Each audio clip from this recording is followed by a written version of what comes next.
Yes, hello, I am Meep, and welcome to FMK Anime. I am your host, Meep, joined by my co-hosts, Makan and Dalaran. Say hi, you two. Hello! Hello, I am Dalaran. I am the co-host Dalaran, repeating the way Meep made his intro. As always, guys, thank you so much for being here. I guess I'll just do the regular usual spiel. Thank you, loud, obnoxious car outside. You're You welcome. guys can catch us. Shut up, my god. You guys can catch us hanging out here on twitch.tv/Dalaron Quest. That's DALARON Quest. We do our FMK anime show every Monday around 1 p.m. Eastern Standard Time. And Tuesdays we do D&D. Fridays we do fighting games where I get my ass kicked and hopefully learn something to then further hopefully win a round or two. And throughout the week you might be seeing me do more streams again since I bought some audio equipment that will actually let me play games without having to constantly push to talk. And since I do a lot of CRPGs, that's going to be a godsend. But yeah, Hooray. yeah. Yeah, welcome everyone. Come through. Feel free to give us a follow. Hit that hit that thumbs up button. Subscribe. No, I can't even do it ironically, but my point is, hi. It's anime time. So let me do my introduction to what Dalaran's 2 weeks to do. 2 weeks to do. Slap that follow button real hard. Drop a sub if you want to. See? He got it. Yeah! Yeah! We also have a Discord you can join. Yeah, There's get also the that. Discord. It's free. Join Discord as well. Nah.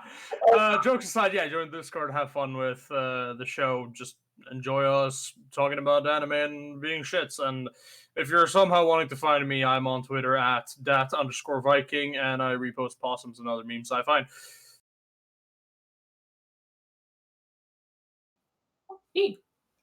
As always, this is a show where each week we watch a list of shows, and at the end of the week, we can cut one. We decide whether we like the anime, if we give it the nice throbbing fuck, and we decide if we don't like it, if we give it the bloody knife. And let's just start right into it with Vivi, episode 8. Vivi and Matsumoto work to keep Ophelia from committing suicide and also talk about their past, while Matsumoto reflects on their relationship and Vivi's quote unquote death. Vivi sees Tokeboy and gets knocked out by him and kidnapped, as Matsumoto empathizes with Ophelia, losing her partner, but Ophelia reveals that she is really her partner Antonio. After credits, we see Tokeboy's backstory with his piano teacher, who was an AI. Oh, that was a long one, but there was a lot to try and squeeze in there. Yeah, I think you put more attention to the conversation between Vivi and Matsumoto. Their relationship doesn't really interest me all that much. Yeah, I can agree with that. I mean, I still find their relationship interesting, but that's only because the idea of someone who's known someone for like 50 years and the other one who doesn't know them anymore. I just love the fact that Vivi straight up just goes like, "Can you like not talk so fucking fast? What's wrong with you? Yep. This You're gonna episode be did have some forever good. alone." Fucking yikes! Yep. Did the Mei. I really loved seeing how Matsumoto, like, how after the Grace incident, he genuinely seems affected by Vivi's quote unquote death. Like, because I remember during the actual Grace arc saying, like, oh, he called her Vivi, that was so good. And then, like, she dies, it's like, oh. But I love seeing the two. I just love seeing Matsumoto's character development, how he's growing to actually care for Vivi, and she's like, "Hey, why did you save me if I'm expendable?" And he's like, he can't even answer it himself because he doesn't understand it himself. I love it. I love it. Yeah, because it goes against his programming, and he's strict to his programming and what his mission is. And I mean, he's finding himself deviating, and he can't explain why he's deviating. Yeah. Oh, next episode can also be so good with Matsumoto, some banter between Matsumoto and fake Ophelia being like, how could you? Your partner is supposed to be someone you enjoy. I can see so many fun things coming from that. Or he's just gonna beat the fuck out of her. Or that too. Oh no, Matsumoto becomes Spopovich.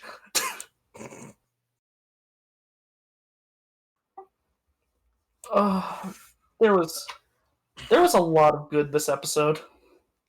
There was a lot of good. Also, our first three-parter, and remind me, is Vivi going to be 13 or 12 episodes? 13. 13. We have 5 episodes after this one, which is probably going to be the last. Yeah, episode 9, 10, 11, 12, 13. Yeah, so if Vivi lives long enough, it's going to end at the same time all the other ones do. Right. Yeah, I think what do you think? This is gonna be a three-parter, right? And then we're gonna get. Do you think we're gonna get two-parter, or another three-parter, and then like a finale episode that's gonna wrap everything up? I think it's going to be the last quote unquote arc with what they seem to be setting up with Tokuboy. You think we're gonna get a full four-parter?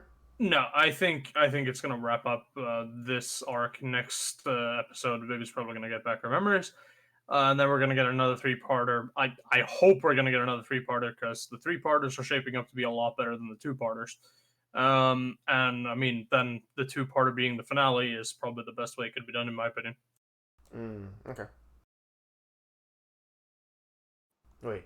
No. Next episode's gonna be 9, right?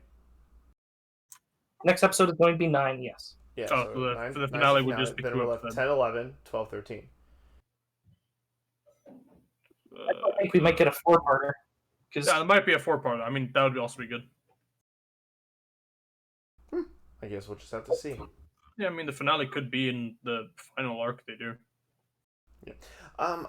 Going back to like Diva Vivi and Matsumoto's like relationship, I said that I don't really care for their dynamic because it's very combaty and bantery, and that's just not my personal cup of tea in terms of just like dynamics, where it's just like, okay, but it is nice to see that their relationship stays relatively consistent, and despite me not really enjoying the driving factors and thinking sometimes it's kind of just like yes anding one another, it kind of, there are a few points where I just feel like there should have been greater.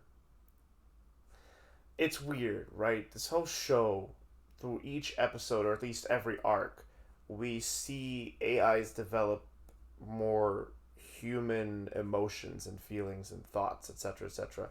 While Matsumoto continues denouncing that because that's part of his core programming, which creates such an interesting setup for like what the grand finale is, because we're 8 episodes in and I still don't know where this show's going to end, or how it's going to end and what's it going to end on.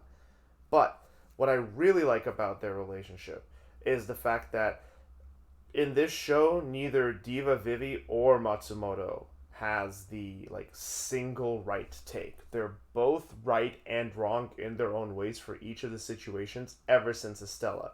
And I think the show intentionally made Matsumoto full of like really like make a huge mistake with Estella, so that we like lean toward Vivi's decision all the more, and then the last arc kind of pulled that from underneath us, and now we're just in new territories with a 3-parter instead of a 2.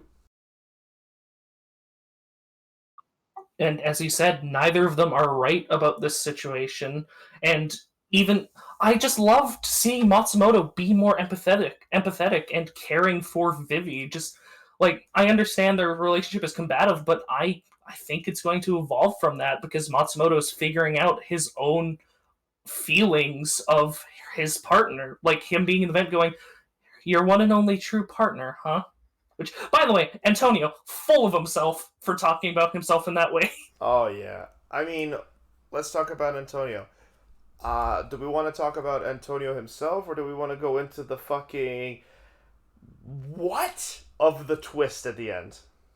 I'd like to talk about Antonio, like that we saw in the the flashback. I fucking love how he acts in the flashback. I love the personality of Antonio. Oh, same here, and I have so many wonders and guesses as to why he did what he did, but oh yeah. So his whole thing is that he's like trying to make the perfect song, and as anyone who deals with a like a perfectionist, anyone who ever has gone through a perfectionist phase will understand. Perfection is pretty much unattainable, so it seems like his own programming has sent him down to this like irredeemable, unfulfillable, and dysfunctional course where he, through whatever fucking means, because literally my notes for the episodes are like, how do you do it? Why? Because his goal is to find the perfect song? Bastard. Can we save Ophelia? He's the first completely malicious and not redeemable. Okay, as far as we've seen so far, he's the first completely malicious AI we know with. Yeah, I was about to say, you're making a lot of assumptions there. Yeah, that's why I make the caveat. Because Beth, well, I think this is similar to Beth, right? She was overwritten with a dysfunctional mission that drove her into that. Oh my god, her screaming Estella in that metallic, distorted voice still hurts my heart. It's so fucking good. And again, the sound design in this show. Sorry, Mute, just really quick. Again, the sound design in this show is fantastic because the Ophelia voice. First of all, Ophelia's voice actress switching to a completely different like tone and vocal inflection was great to kind of match Antonio's like aggressive. If there ever is a dub of Vivi, I imagine Antonio's gonna be like hopefully like this like fucking crass New Yorker. And then the switching, the fucking into the Antonio's actual voice was just. Hell, you'd be the perfect voice actor for it. I'm not a crotchety New Yorker. I thought your voice could be. I don't know, Makan. How did I do with voicing the Brooklyn Crabs in that D&D one-shot thing? You did pretty great. Okay, well, maybe I feel like my New Yorker accent can use a little work, but you know. Sure, but I mean, work on it and then apply to Vivi dub. Apply to Vivi dub, become Funimation. Oh no, run away! Don't do that. Unfortunately, I don't think Vivi is going to get a dub because the only dub the Wit Studio's ever gotten was Ancient Magus, and that's because that was a very, very popular manga beforehand. We'll see. Also, Netflix picked that up, so that was also partly why. We'll see what happens. Netflix's dub of Great Pretender was fantastic, so who knows? Maybe there's good potential there. So, okay, speaking of dubs and Netflix, I think Jujutsu Kaisen is going on Netflix, and apparently there's a rumor that they're going to redo the English dub, weirdly enough. So there's going to be two different English dubs for JJK, if that's true. It's going to be like the 4Kids dub. Oh my god. Are you telling me that Jujutsu Kaisen really is the next Dragon Ball Z with its like Sunrise dub and fucking Funimation dub? Possibly. Maybe they'll get it from Canada too. But anyway, that sounds like a rumor. So to be clear, y'all, we're not sure, but hey, could be. Yeah, that's why I specified it's a rumor that's been going around. Oh man. But yeah, I did not see the twist coming. I this whole time I'm like, someone's gonna push Ophelia off, or Vivi is gonna have to push Ophelia off because of some fucking stupid, convoluted reason, and that's me being hyperbolic, by the way. That was me trying to remember and failing to do so. Because like when I was watching the episode, I'm like, what if Vivi has to like push Ophelia off because she... Oh man, I don't remember why.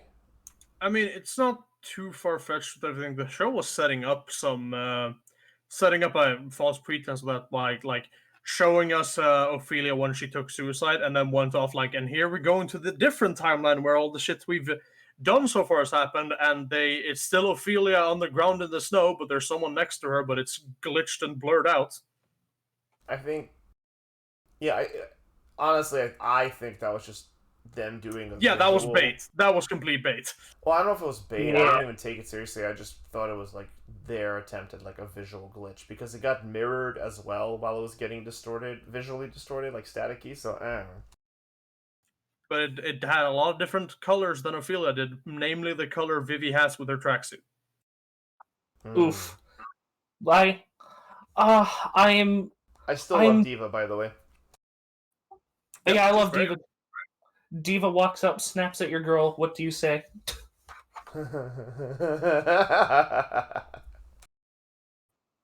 Listen, Listen, if Diva ever wants to join me and my girl, hey, I won't be against it.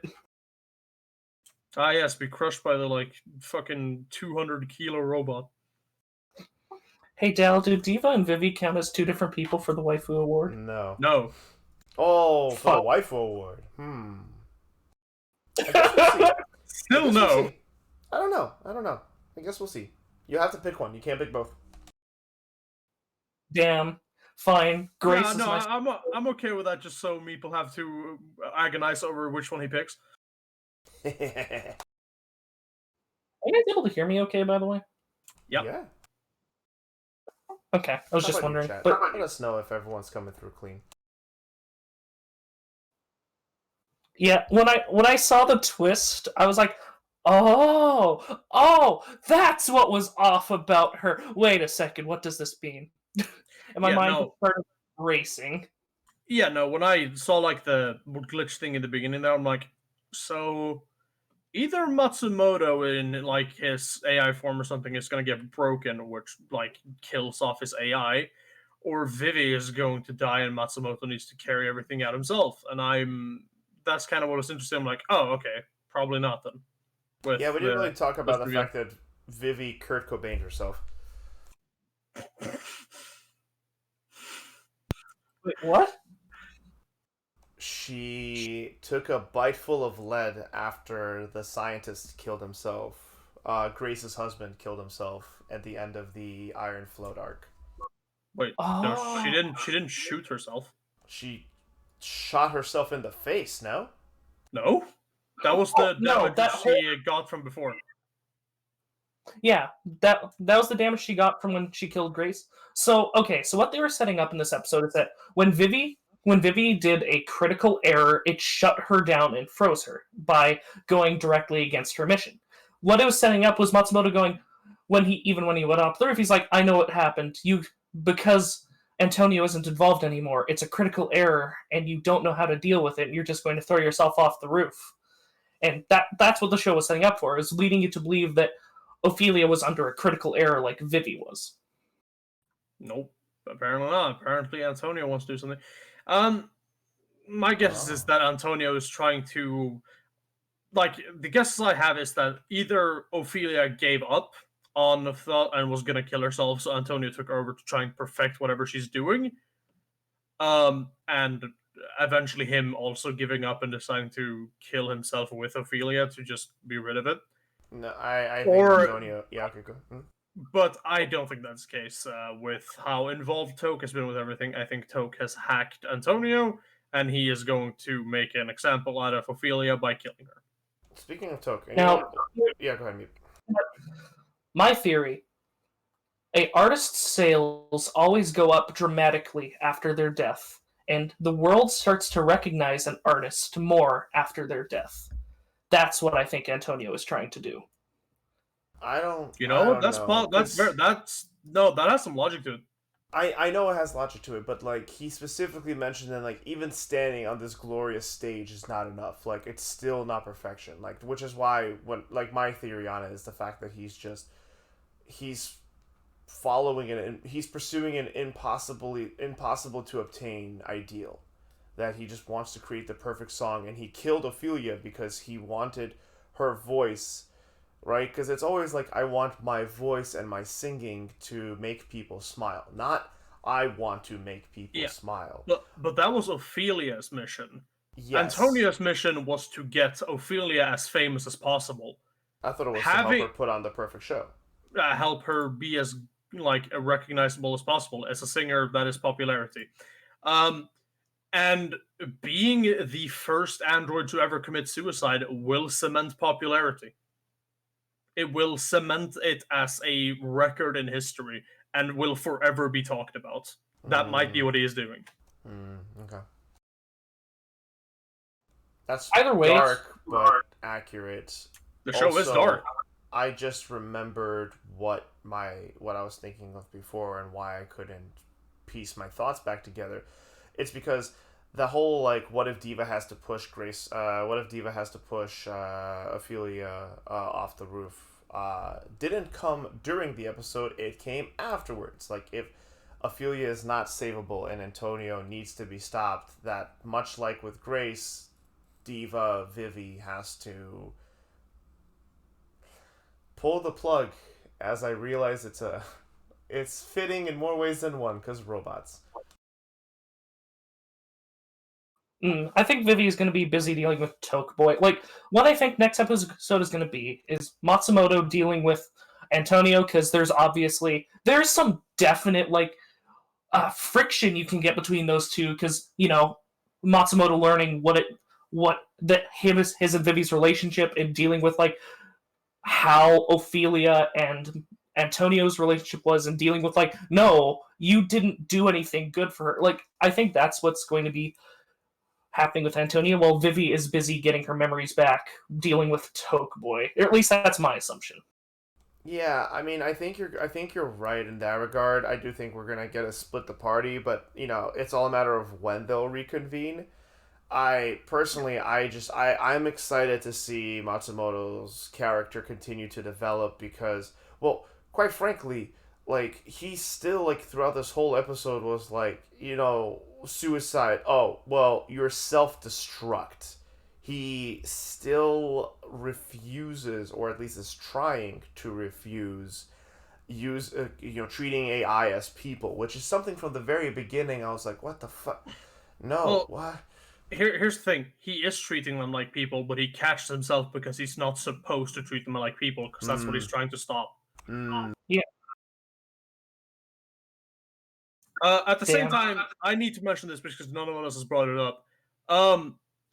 That is not the original Tokeboy anymore, because at this point he would at least be like 79 years old. Yeah. Oh yeah. I remember I was saying to the person I watched it with, I think, like, this is a crack theory, but Toke is just a series of clones of Tokeboy. No, this is just an android made of Tokeboy with his memories. Yeah, my theories with Makan. I think that's the same thing. I'm just curious on what the execution is, and I take it this is a good time to start talking about Tokeboy. Yeah, and okay, mind if I go over the backstory bit then? Sure.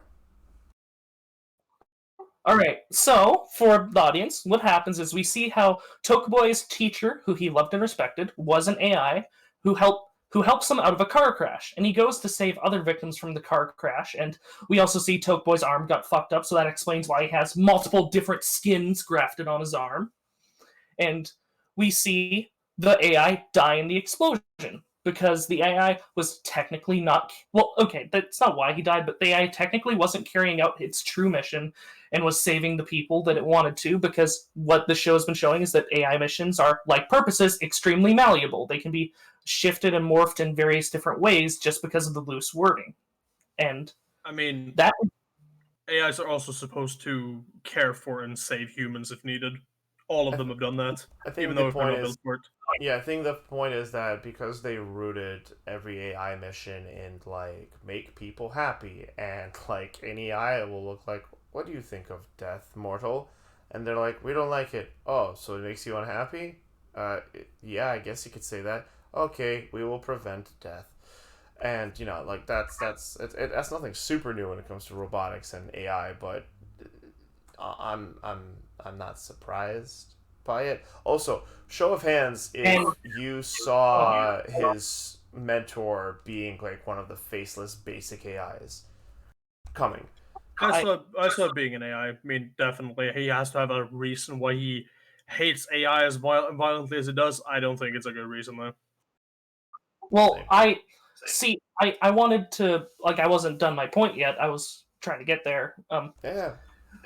Why I think he wants AIs to stay the same and not have these malleable missions is so that AIs don't do that anymore. Like, because he obviously wants them to stay the same. He wants them to go back to how they were when he had his teacher, and his teacher...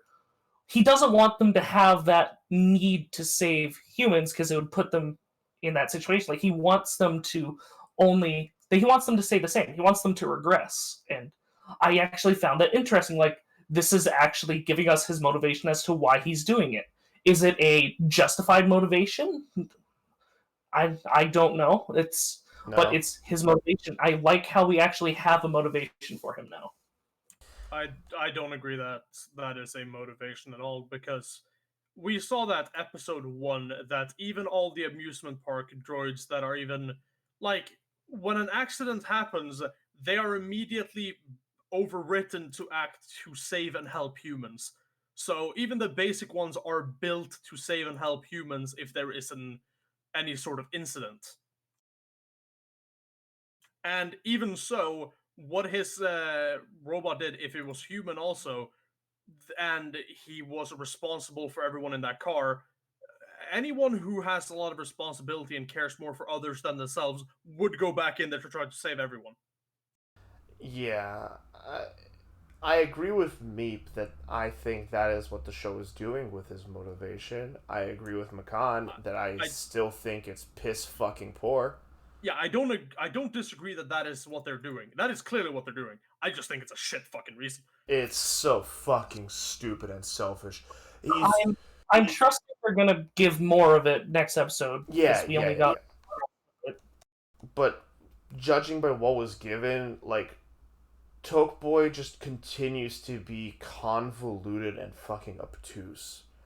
My like I don't know, it sounded like he was a delinquent. He found this teacher and he found purpose through playing piano, but then his teacher decided to be a hero, but he lost his teacher, which for him to have so much passion for a simple rudimentary AI makes it, implies that he sees AI as people, but also like I don't.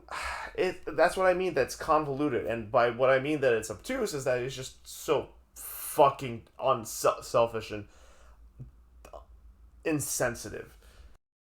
And I mean, it's kind of also out of nowhere, because apart from the flashback we got, like, oh, I remember when I played piano as a kid, we have not seen him have a fondness for piano, because if he loved his teacher, he would keep playing piano, and that should have appeared somewhere in the story as foreshadowing. That is a opportunity they missed so hard that would have made it so much better. Maybe Tokeboy Ah, Android will bring Diva to old Tokeboy, and we'll have a dramatic Castlevania-esque fucking scene where old Tokeboy is playing the piano. You As have v- Uno! okay, hold on, Dell. Remember how Longa stopped skiing after his dad died? yeah, that's a good point. Yeah. That's a good point. I'm thinking it might be a similar situation where he stopped after his teacher died. Yeah, I don't know, man. It's just like, what? Did he get mad because his teacher deviated from his one job that served his personal, like, Yeah, it's like, desires? Like, I'm are we, sorry you can't think of things in yeah, more than black and white, Tokeboy. yeah, are we supposed to be endeared to Tokpo? Are we supposed to care about him? Because, like, yeah, this piece of shit is still a piece of shit. Yeah, good job. Yeah, and I agree with Meep that this is just the end of this is like an intro to like this whole scene, and like I kind of get it why they did it this way. Diva goes offline, Matsumoto comes to the front line. It's fascinating, but like, man, with everything that we've been shown at this point, I am reserving judgment for the next episode, but everything we've been shown at this point, like, I still continue to dislike Tokeboy, and not for the good reasons that, like, man, I love to hate this guy. It's just It's just a badly written character. well, I don't know if he's badly written. We have to see the full story, but poorly executed, I would still agree with. He's still badly written for 8 episodes so far, which is more than half the show. I don't know. I think a lot of the show's writing is good. Yes, but I Tokpo would is not good writing, whatever his Yeah, character is. yeah. Yes, Meep? remember in Grace arc when he was talking to Vivi on the boat and the way he was talking, like, no, hey, you're only supposed to make humans happy. What the fuck are you doing here? Like, I don't know. I like that foreshadowing clicked after I saw that scene, and I'm more interested to see like the deeper parts of his motivation and his psyche. Yeah, yeah, yeah. Like I get it. Like the motivation makes sense. I dislike it from both a writing and a personal standpoint. From a writing standpoint, I think it's Yeah. Like And Makana said, and then from a personal standpoint, I just find it selfish and convoluted and super like narrow-minded. It could be interesting if and the story was lower stakes, but this guy has dedicated his entire life into causing deaths of several humans, destroying millions of dollars of property, if not billions, with the fucking space station. Um, Killed several androids, if or destroyed several androids, which are probably also very expensive, Okay, bec- Matsumoto. because his piano teacher died as a kid. It's like, okay, I get that you have a motivation because of this, but is that fucking it? It's a little Hamine, you know. I think we're gonna get more about it next episode. I think it Yeah. was just showing us the surface, like, and thinking about it too. When is each time an AI has tried to protect him, he's gotten upset. Like when Vivi saved him, he was mad. When Elizabeth wanted to fight for him, he was like, "No, you're not doing that." Like each time we've seen him get upset for an AI saving him. Again, it's the whole getting upset about the AI saving him that pisses me off on a personal level. But that's good. Like right, like your villains should piss your viewers off. But the consistency that you just described actually makes me more keen on what they're doing with him. Uh, there's still apprehension because I just find the motivation to be obtuse. That being said, you're right. There has been a very good degree of consistency with his expression. I mean, it's still one note and it's very black and white, but hey, let's see what happens. I mean, Maybe he doesn't think his own life is worth being saved. Mm. sure, but he's been keeping on living more after that. He survived for, he's lived to like, I don't know how old he was in the first time we saw him, but like at least 76 or like 79 around there. Also, I don't know if you guys noticed, but we now know that why his hand is artificial. Yep. Those Yeah, It are got I pointed that out when I was talking about his backstory. yeah, it got blown the fuck out of by the in the car crash. Yep.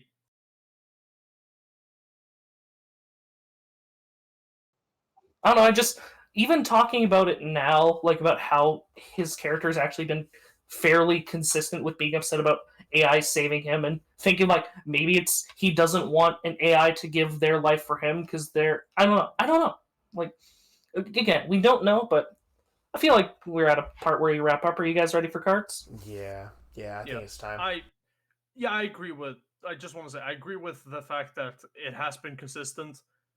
I am just not accepting it being that shallow for how deep the show is trying to be. What's your card? All right, I'll go first with it. Oh, you kind of introed yourself Yeah, no, by doing sure. Yeah, no, I'll keep going then. that. I have been enjoying this episode. I enjoy Diva's personality. I enjoy Matsumoto's interaction. I mean, Tokeboy's an AI now or something, but I mean, I guess he's still fighting with everything, even though he's an AI now himself. Which, sure. I don't know. I'm still kind of hesitant on actually starting to care about any character or actually think that the show is going to go in a direction that I would enjoy it going because it hasn't in any capacity so far. But I mean, hey, this episode was undoubtedly good in my opinion, so I'm gonna fuck it. Me, if you want to go first, or should I? Sure, I'll go first. I don't know. I don't know what anyone was expecting. I'm gonna fuck the show. This show has been phenomenal for me. Like thinking on it, there's literally nothing I would change. Like with like once we get to next episode and the way it handles Tokeboy, that'll decide if there's actually something I would change or not. But so far, I'm not even feeling apprehensive. I talking about it, I actually ended up enjoying the episode more in hindsight. Just all the character development with Matsumoto we've been getting, and how his relationship with Vivi has been developing. Let's just hope that Matsumoto doesn't get murked next episode. Fuck. Yeah, no. I think this show I'm very intrigued because just when I get this show simultaneously creates a feeling of like I simultaneously feel like I understand the show's narrative structure and don't know where it's going, which is a very unique and cool feeling to have when experiencing a story because it gives me a sense of like understanding where I'm like okay I can gauge my expectations, but it also keeps me still super interested and invested.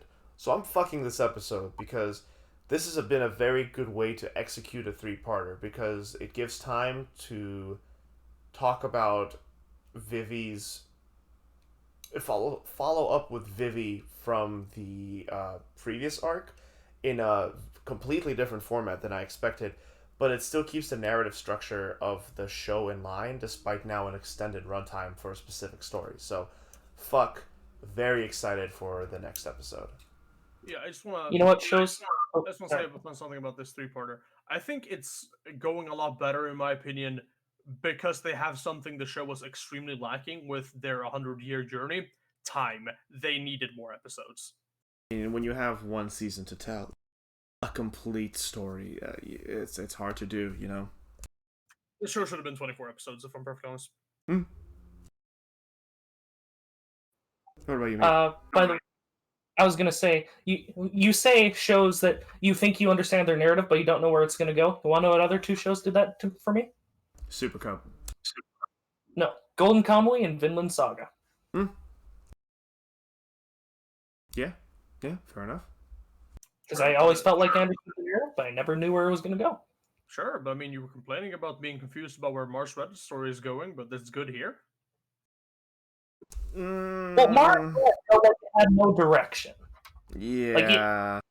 It felt like it had no direction or really thought put into it. All right. we make you defend your point. we tend to throw around the word pacing a lot, but like Mars Red's issue really was its pacing because like its content had us interested and its narrative was, at least for me, intriguing, but the way it was telling its story, the beats it was hitting were not rhythmic and not in like an offbeat avant-garde or like artsy or theatrical sense because I feel like it lost a lot of its really interesting theatrical pacing and like just motifs by the time that it died. It's just, yeah. But that show is dead. Last week. I actually. I mean, we should probably finish wrapping up with the ask. We have all given our cards, or did you give your card, Dalaron? Because me, Yeah. It's a fuck. That's a trifecta for Vivi Floridize and Meep. Unless you have anything else you have to say. No, I can bring up the Mars Red thing in the graveyard tour because I did watch it Cool. episode 6. Yeah. No, Uh, I could talk about the many things I would want to change about Vivi then as well. Alrighty, and that brings us up to our next show, which is Super Cabo. Super Cub, episode 6. Koguma got her license and drives across Japan when she misses a school field trip because she was ill.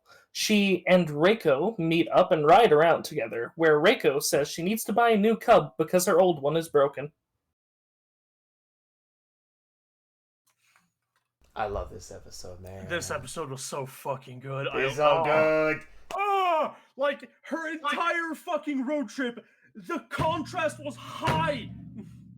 Sorry about slamming the desk, but I got real fucking excited. It's okay.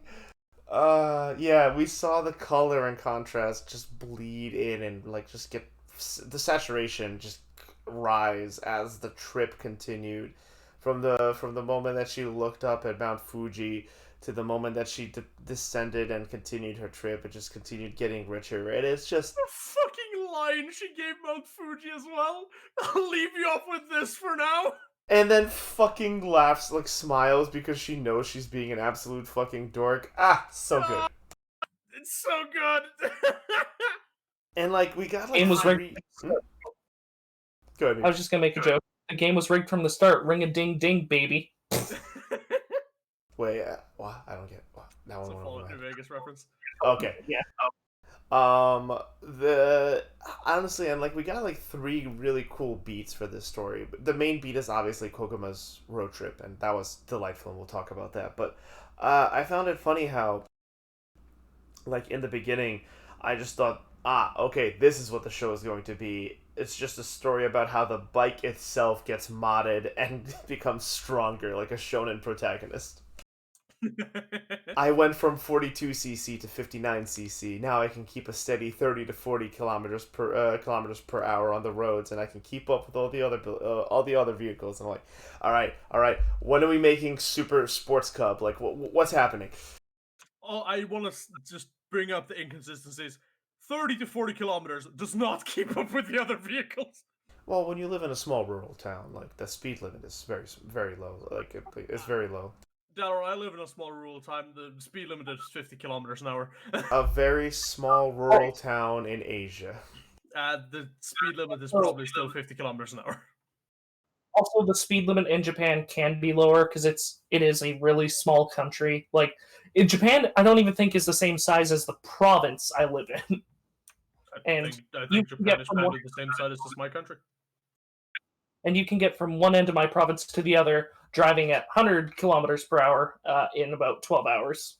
Yeah, for context, I'm in the continental U.S., Meep is in the continental Canada, and Makan is in Europe. No, Scandinavia.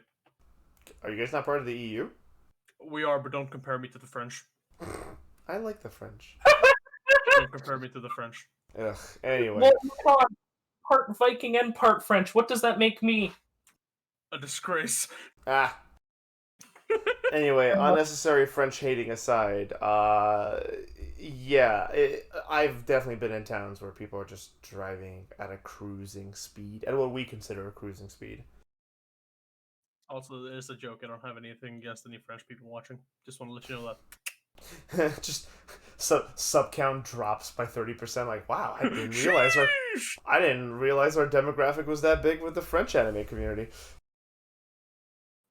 What you didn't know is that Limus is actually French Canadian. No, I'm joking. Oh, that sounds. You're the part French.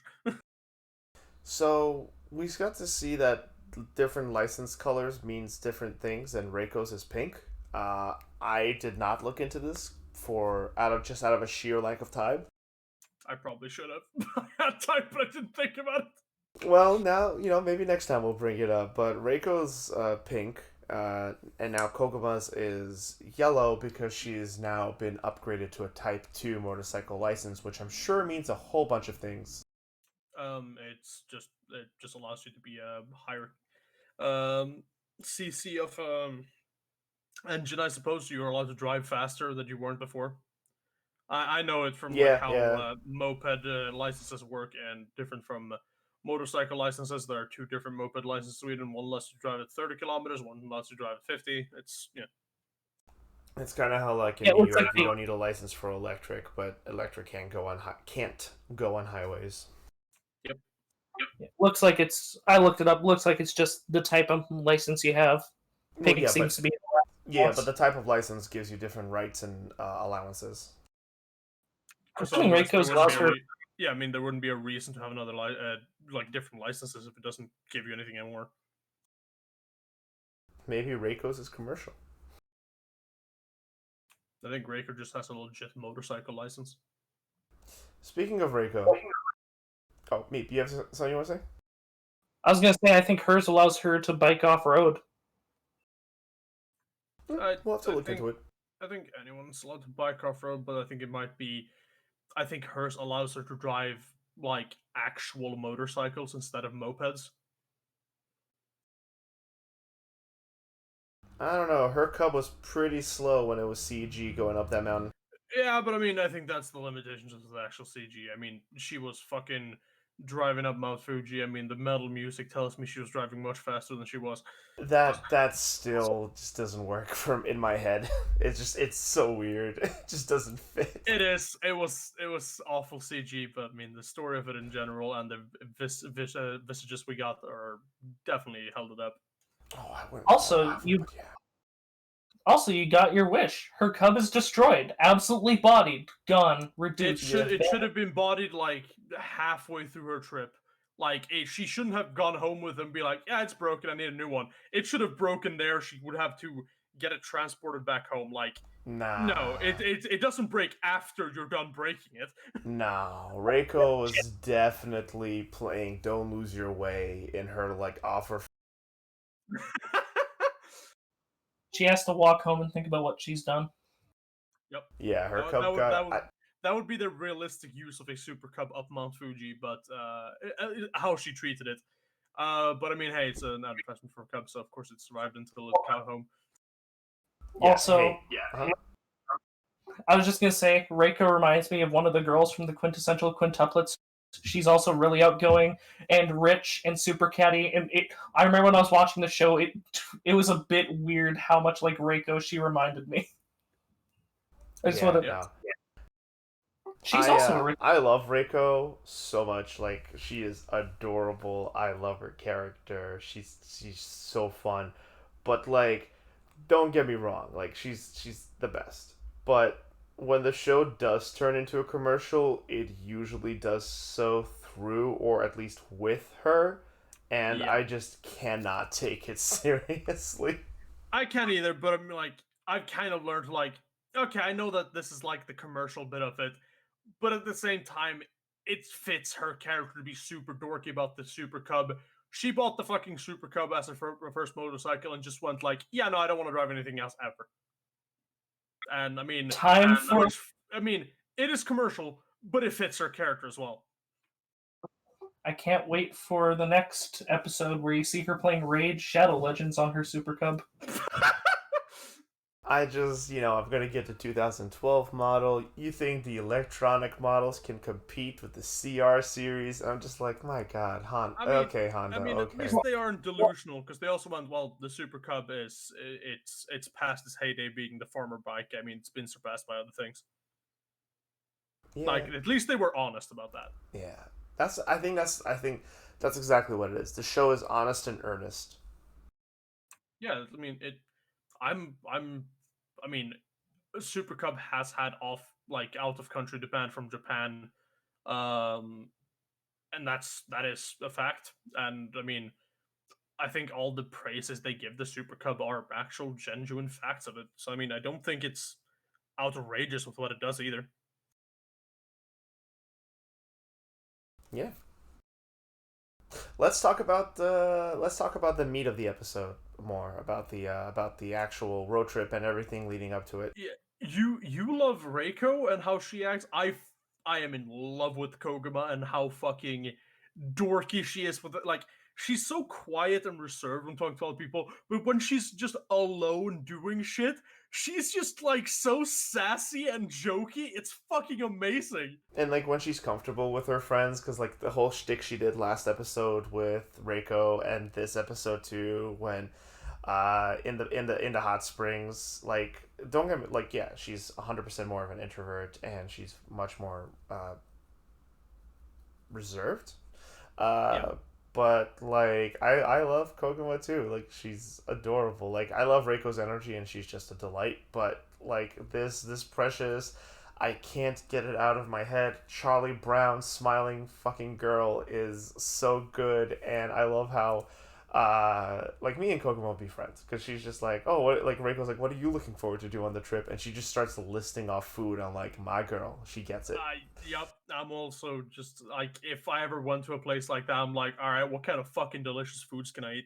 Yeah, it's just food, local. It's just all the local food, and Yeah, Koguma's just food.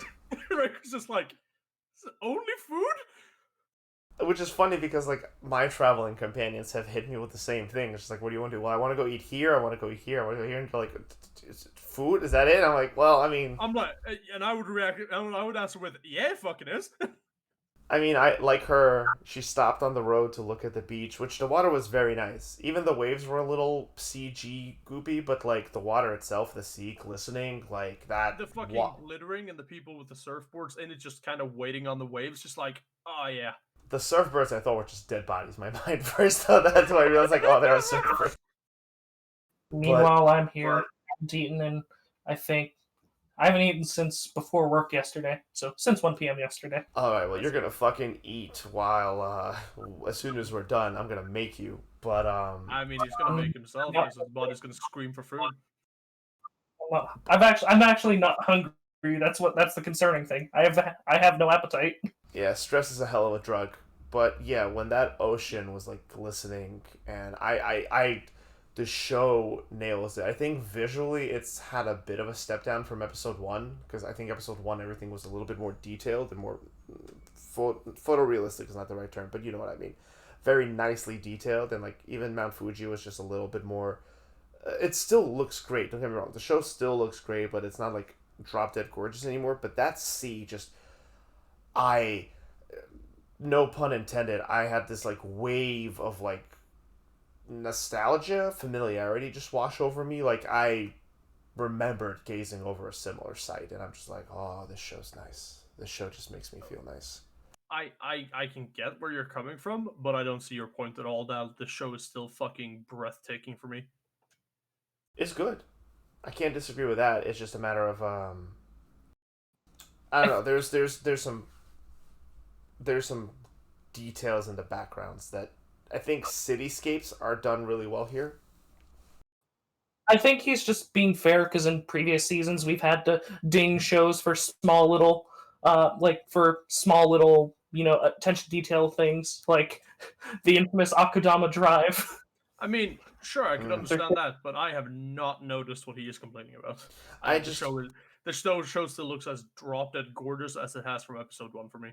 I just remember when the panning shot to Mount Fiji was like shown, not panning, but like the cutaway shot to Mount Fiji was shown, and it's like shown in like its splendor. I remember looking at that, and I'm like, could have been better. Sure, but I mean, at the same time, I think they're portraying Mount Fuji how it actually looks.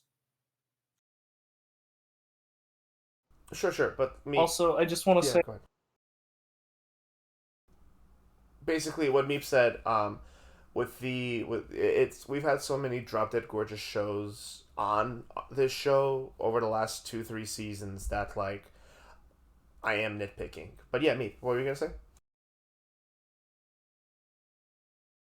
I'll never get used to how many like words in the Japanese language are literally just they like because I've noticed this in so many shows where they'll be talking and when just saying a normal word they'll say sukana and I'm just like wait what where no not again. Jujutsu Kaisen had you. Like there's so many words that are just that and it just throws me off every now and again. What's Sukana about again? Sukuna is the demon, the Naruto fox of Jujutsu Kaisen. Sukuna. Yeah, all right, yeah. It's just pronounced in a different way. I mean, I'm assuming Sukuna is named from some base thing that is just a word in Japanese. Yeah, I can never figure out what it is because I remember Koguma was talking to herself this episode, and I remember she meant Sukana, and I'm like, what? Wait, what? Oh, right, Japanese language. It's funny to Wait, me. No, she just killed Yuji and taken Sukana from him. It's funny to me because Suka means bitch in Russian, so every time I hear it, I'm like, yep. But I've long. Suka bliet. Yeah. Da-da-ba-da. Anyone else get like physically upset when she woke up with a fever? I found it more comedic. I fucking went no. Me, what were you saying? I said I found it more comedic than anything because, like, in a lot of shows that do that, they push as comedy, and the fact that like this is gonna sound weird. The fact that it didn't portray it as comedy in this show is what made it more funny, and I don't know why. No, I get it. Like, yeah, like the flat delivery. Yeah, and like, then, also her just like retaking her temperature like 4 hours later, and the fever was just overnight, really, and she fucking recovered, and she's like, "Are you fucking kidding me?" Yeah, she had the same reaction to both times, and I was just like, dude, that sucks. I'm so sorry, homie. Yeah, and I mean, it hit me because I mean, this fucking job I got recently that I really enjoy, and then I got a fucking flu or some shit and had to take 2 COVID tests that both tested negative, before I could go back to work, which is happening tomorrow, which I'm fucking excited about because I can finally go back and work properly. Yeah, good, good, good. But also, Meep, was there something else you were gonna say? No, I wasn't. What? No, I sorry. Just want to make sure we didn't cut you off about the your comedic inference of that scene. No. Yeah, I remember watching that scene. I was just like, fuck, that sucks. I felt You so know, bad for her, but just her deciding like, yeah, I'll just fucking drive there. I'm like, that's a trip and a half, but yeah. It's what I would do. hey Dell, What's up? I just realized something. Does Reiko's design kind of remind you of Swindler's design in a way? I think it No, might but be. I see where you're coming from. It's like I think it's the bangs. Yeah, that's probably what it is. Yeah, no. It's the fact that she has like the way they have the light highlight her hair. She kind of has like these like three or four streaks, kind of like diagonally in her on her bangs, leading to that like one really long. I don't know hair. The long in between piece of her. Whatever. I like Rico's design a lot, but they don't look all that similar in my opinion. But aside from that, are we ready for cards? Yeah, Um, I'm ready. I got one last thing I want to bring up about this show. Um, watching Koguma like drive through whatever the island that Mount Fiji, maybe is it Fiji? Fuji? Not Fiji. Fiji something else. Mount Fuji is Fuji. located on. I don't think that's even an island. Mount Fuji is pretty close to Tokyo, isn't it? Is it? Yeah, I think it's to the west of Tokyo, and she's just on the other side of the Mount Fuji. Oh. Oh. Don't quote me on that. That's just from what I've gathered from how the map layout was and what little geography and knowledge I have of Japan. Well, map it. How about this? Map it now while I say my point, so we can know for sure. But like seeing all these like houses, like the way the houses looked when she pulled up to that one train station, where like the train station was like really modern and new looking, and there was like a lot of people there, but the shops across the street still had like spaces between them, and then like the colorful houses she saw when she was getting closer to the town, and a lot of the scenery made me realize how like Gen 1 and Gen 2 in Pokemon games, like the Kanto and Johto games, are like how much of them really are expressive of like rustic, rural, and suburban Japan. Like Yeah. I think Gen 2 tried to go for a bit more of like I think it was a Goldenrod City, the big metropolis was like maybe a bit more Tokyo esque. I'll have to replay it. But definitely seeing these lovely like local town set pieces made me like get a hit of like walking through like Pallet Town or one of the other like small towns in the Pokemon games, in the first two Pokemon games. Yeah, and I looked it up on the maps. I was right. I'm pretty good at geography apparently, because Mount Fuji is to the south, slightly to the southwest of Tokyo. Okay. There's a few cities in between, but they seem a bit smaller and kind of like subsection of Tokyo. And where she was going was like to the southeast of Mount Fuji, which is, I mean, it doesn't seem too far away from Tokyo. So she lives on her Super Cub, like probably like 14 hours away from Tokyo. No, Oh. not probably not 14, probably like 8. Hmm.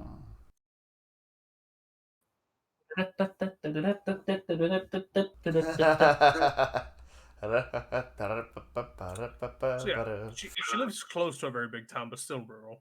Yeah, I don't know. Her town looks so like I thought she was like off on one of the South Japanese isles, but hey, yeah, cool. Good to know. Good to know. Good to know. And yeah, but that's I could go. I could pick up cards if we're all ready for cards. Yeah, I'm ready. Yeah, Oh, I'm fucking the show. The show continues to be nothing but a delight, despite its moments of like on the nose commercial. But like what we talked about, it's earnest, it's honest. It doesn't.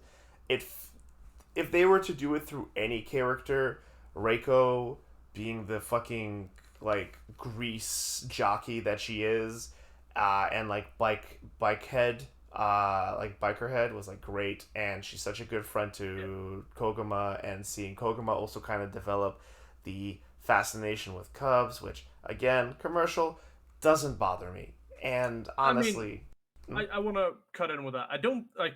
They also do it through Kogama, but it's not. It doesn't feel bad as well because that's just her being smitten with her first motorbike she's ever bought. Yeah, and they really are tapping in to a very genuine sensation, and they're not doing it manipulatively. Like, it's not manipulation. It's not done maliciously. It's very genuine. It's very earnest. Uh, and the show overall is, again, just a pleasant fucking ride. Last week was, we went into Reiko's world, and Reiko's world is far more extreme, which makes sense. But we're back to Koguma again, and it's just, god damn it, all of this show just didn't give me good, calm vibes. Enthusiastic, very fun fuck. Thank you, Super Cup. Very cool. It is a comfortable, pleasant experience every single time. It is something I'm giddy when watching, and when I am physically like stomping my feet and kind of banging on my desk or reacting out loud because of something that happens, that is very evident of a good show. I will fuck this episode as I've done all the others because it consistently is just fucking amazing. I'm also going to fuck the show, and Yay! I want to more or less address something. Now, I can't remember if it was said episode 2 or episode 1, but someone said that I just like it was something someone said in chat that they just think I don't like feel good shows, and that isn't. I I just want to address that because this episode was slower for me again. It's not that I don't like feel good shows, but I grew up with anime and shows like this where it's no stakes, feel good, like just sort of go with the flow. I've seen a lot of this, so I'm just a lot more selective and a bit more bored isn't the right word, but worn out of this type, and I've also been getting to that point with shonen shows. Like younger me would have loved Black Clover, but I tried to watch it nowadays, and oh boy, am I very selective with the shonen that I enjoy now. Hyper selective because he is fixated on Jujutsu Kaisen. Wink, wink, nudge, nudge. No, he enjoys other good shonen as well. I mean, as much as I think it's out talked, and I don't really care for it much anymore, as I did when it first started coming out. My Hero Academia is a very good show. He enjoyed Demon Slayer, which a lot of people consider it a very good show. I mean, yeah, he enjoys. He's very picky about. He enjoys shonen. He's just picky about what shonen he watches, and he only really spends his time watching the good ones. Yeah, like example, something that came up in a call a while back was someone saying that I wasn't giving One Piece enough time when I watched 50 episodes and didn't enjoy a single one. And I'm like, I gave it like 16 hours of my life. What do you want from me? No, like I would agree completely. I dropped Death Note because I just watched 13 episodes. I'm like, I've got nothing from this. I'm done. Yeah. Like to each their own. 3 episodes is my that's the grace period. 7 hours, 7 episodes is what I can give a show if people have like really sung its praises. Above that, there's no excuse anymore. If you haven't done anything to impress me, why the fuck am I watching you? Yeah. No, it's again, to each their own. Actually, Siren, so a hush.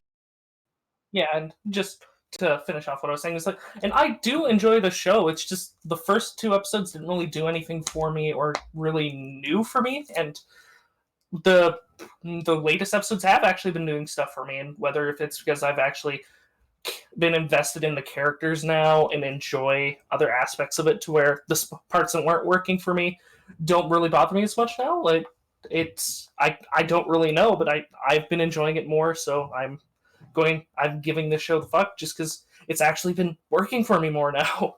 Yeah. I mean, honestly, it's like maybe maybe you kind of slow down your pace with the show and matched it, or like you said, maybe you found the things to get invested in and endear to. But this show does sometimes less is more very well, and I'm really glad to hear you do it because that's a trifecta for Supercup. Yeah. And I also say I'm happy that you found something you enjoyed about this show that me and Dalaron has been gushing about from the start. It is. It is. It is good to have Yeah, you a like, part of the conversation. I feel like you two though are at like 9s or 10s with it, whereas I'm still at like a 7, 7.5. But I'm still enjoying the show. Honestly, the Skate the Infinity is a good example for this, comparing it to last season. Whereas Dell, you and Gilly were super into Skate, and I was more at like 7.5, 7. Mm. But Skate the Infinity is very much the opposite of less is more. Oh yeah, Skate the Infinity is so extra. Yeah. And like And the I most need to extra we watch it have at here some is point. Reiko. I heard the dub is supposed to be a lot more wackier and goofy than the sub. So Yeah, a friend of mine had shown me a few clips of the dub, and fucking hell, there's some silliness that I assume is not in the sub. Yeah, they make for Skate, right? Yep. yeah, Yeah, they make Adam into like a goofball instead of like this menacing fucking sociopath. I yeah. will never forget. What's up, bitches and bros and non-binary hoes? Drops down It's from so the sky. Drops down from the sky. I'm Adam. God. Let's move on to Tokyo Revengers episode 6. Yeah. Draken recollects on his past, while Takamichi and Naoto delve into Mobius's past, the gang that Tawman is going to fight, and learn the conflict is being puppeted by someone, cough cough, Kisaki, cough cough. He tries to Mm-hmm. get the conflict called off, but Mobius starts the fight early. This show makes some choices that makes me tilt my head. Now, I'm not gonna. Obviously, I know like the point is like, oh, Draken lives in a brothel and the girls are offering him, sexual favors, but A hand job. that was yeah. But he's in elementary school. I don't even think he's at the age of consent in Japan yet. Yeah. he was 15 at that point, I think it was, or No. 15, 13, like somewhere around there. But I mean, like He was 13. 12, 13, my dude. Yeah, but 12, 13, 13. At like what's the show playing on, like 2004 or something? That was the legal age in Japan back then. What? Yes, I think I thought the legal age in Japan was 13 for the longest time. Oh. Oh no. Yeah, there's a lot of fucking closet pedophiles. It's just like, yeah, I want to go to Japan. They have a great fucking age consensus, and I'm like, ew. Oh. yep. Dragon's had a hard life. Yes, but no, the comments they made are very found because there he is fucking um just at the age of consent, and from what I got from them, they were doing it much more jokingly because they live around him. It's just like, hey, yeah, you want a hand job before you go? Get the fuck out of here. Yeah, I think it Fair was enough. a joke, but also like he lives in a brothel. He lives in a red light district. I wouldn't be surprised if that kind of stuff happens. I've seen. Yeah, I wouldn't be surprised either. I saw it more like they've known him as he's grown up, and they're just more joking about him. I know, it just made me tilt my head. Yeah, I get that. We say it every week. Why the fuck are they middle schoolers? Yeah, and I'm sitting here like, I get it, but at the same time, I also get why they're middle schoolers. I was the most violent fucking asshole I was ever when I was in middle school. Oh. Yeah, no, like high school, that's when I started mellowing out because I just did not give a shit anymore. Huh. Yeah. Well, alrighty then. But yeah. Yeah. So, I mean, I get where you're coming from. From personal experience, I don't agree.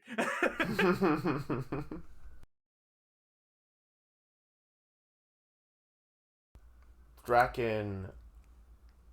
Fucking.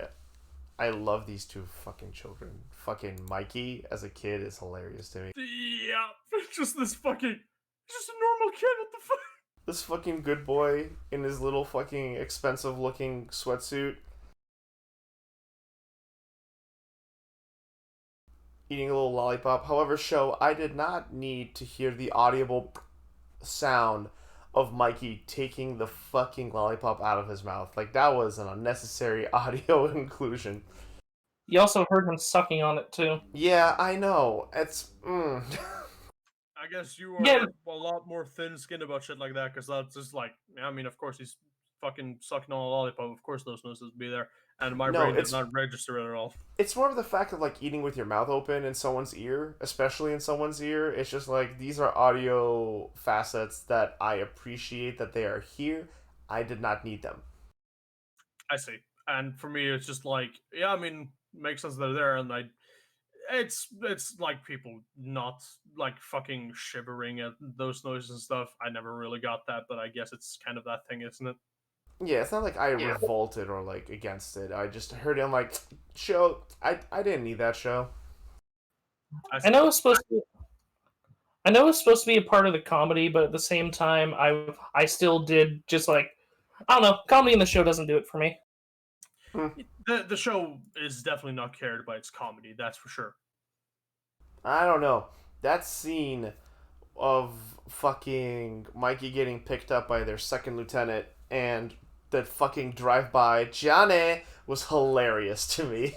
Yeah, like jokes they make in the actual serious moments land, but the like when they switch to joke mode, when they get the monkey face, those are just like, all right, well, I'm just gonna tune out and wait for you to kind of stop doing this because I don't find it funny. Okay. Because like the rest of the show is interesting. The jokes they do when they are just like actually in character, because like the fucking monkey face stuff feels like they're out of character most of the time. Yeah. So yeah, I also don't appreciate the art style. I enjoy the normal art style they have when they're serious a lot more, and I feel like the jokes would have been a lot better if they just used that art style for it as well. I don't know. I feel like if they use that art style for it, I definitely wouldn't be as warm on this show. I personally, I okay, so like I'm not a. It's unfamiliar, so naturally we'd be a little bit more resistant to it. But I like seeing different artistic takes on the anime genre. Takamichi has a huge fucking nose. Like and like not like in a hee hee hoo hoo look at the big nose. Like it's Yeah, no, boy just has a even large nose for a person. yeah, even like Akun, like another reason why this style is weird, right? Because their foreheads aren't as huge as they normally are in anime or covered with bangs, and their eyebrow to eye ratio sometimes feels weird, especially for their female characters, and the eye shape. But also, like, they have noses. By God, anime characters have noses, and it is especially noticeable when you see these characters from the side. Like when Akun and Takamichi are on the bike together, right? Like riding together, they do a lot of side shots, and like, yeah, Akun has a nose that like juts out like a little, like a triangle a bit, but Takamichi's like he's got a nose, like it, like Pinocchio, boy. Yeah, no, I appreciate it. It's defining about the art style and everything, and I love the art style it has when it's not doing the jokey bits, because it still has that like modern anime feel, but it also does enough special things to definitely pop out and feel unique. It has the like defined noses, the eyes. Everyone has like different eye shapes. Takamichi's eyes are fucking borderline square, but it also looks normal. It looks good. I love how they're doing the art style. I love how like Mikey and Draken's eyes are just like fucking like dark and emotionless. It's stylized, but it's also like proving a point of like they kind of had that dead fisheye look in their eyes. Bandits. Yeah, no, it's just I fucking love the art style, and I don't like them moving away from their unique art style they have to have the like generic fucking removing their like unique facial features to do the fucking comedic goofy things with it. I'd like the show to take itself more seriously because that's when Nah. it's at the best. Yeah, Mm, I definitely prefer if this was being more serious because it's the serious stuff that I'm invested in, and the comedy and goofy stuff I'm not really invested in. Like that was my biggest problem with the oh haha old Mikey or not old Mikey old Hanagaki was cheating on Hina. I just didn't find that joke funny. Yeah, but yeah, yeah. I'm not saying don't remove all the jokes, but keep the jokes like in character because like the fucking entire thing with Hanagaki and Akun when like he just came back to the past riding the bike and their entire interaction there. That was fucking great. I loved that. That was a good scene, but before we talk more about it, I have to disagree. I agree in the sense of like I myself think that jokes and the hee hee hoo hoo monkey nose steam scenes are like they don't land for me. I also acknowledge that that is a old school style of anime humor that uh, has gone out of style. But this show takes place in the past, so I feel like they're using it in a way to kind of like set the mood and tone a little bit more nostalgic for those who enjoy that kind of stuff. But yeah, while I agree that the joke and hee hee hoo hoo scenes aren't they don't land for me most of the time, I disagree with the show was saying the show shouldn't do it or that it goes against their art style because it still fits within the art style that the show is done in or the manga is done in. It's just a different form of it that none of us seem to be into. But this show should not be taken too seriously. I'm sorry, but this at the end of every week I'm just like, why is this show so good? How did we get here?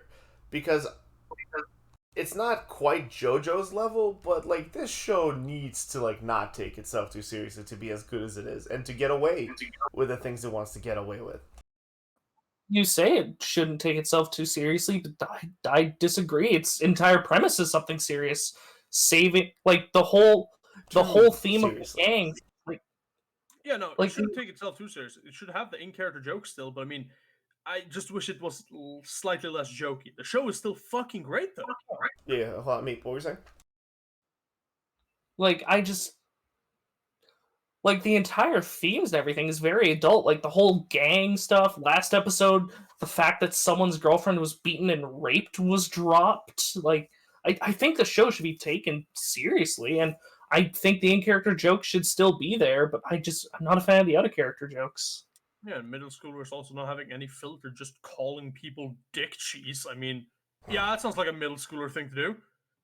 Yeah, no, the show does deal with serious things. I'm not saying don't take the show seriously. I'm specifically saying I don't want the show to be taking itself too seriously because A, middle schoolers, B, a lot of this show's charm comes from the hammy bits. Fucking Mikey, this little fucking munchkin, just Sonic Usain Bolting, dashing and kicking this dude in the face. Like, that would not land if everyone took this shit super fucking dry and straight faced. Like you need to have the valley of gaffs and goofs to make these serious scenes be like, oh shit, no, this is fucking real. Like that Yeah. scene with the girl's father and mother, there's a reason they played that back because it's a good fucking scene. Oh yeah. Yeah. No, I'm. The more we talk about it, yeah, I feel like it needs the parts of it that I don't enjoy to have the serious stuff impact better. I just don't enjoy the like comedy bits in between it that much. But yeah, you're right. It does bring up the serious moments more. Yeah, it's juxtaposition. And Definitely, yeah. also it kind of helps us realize that these characters are multifaceted and not just, just super serious strongman. Also, Mikey's whole personality would fall apart without it as well, with him being this jovial mini sociopath light and then turning into like super fucking serious gangster.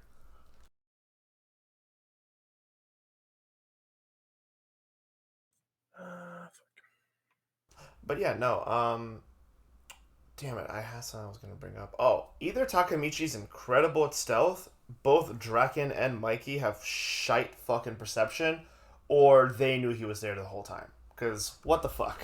I don't think Mikey saw him. I definitely noticed Draken just kind of looking backward at the end. I think Draken knew he was there for most of it.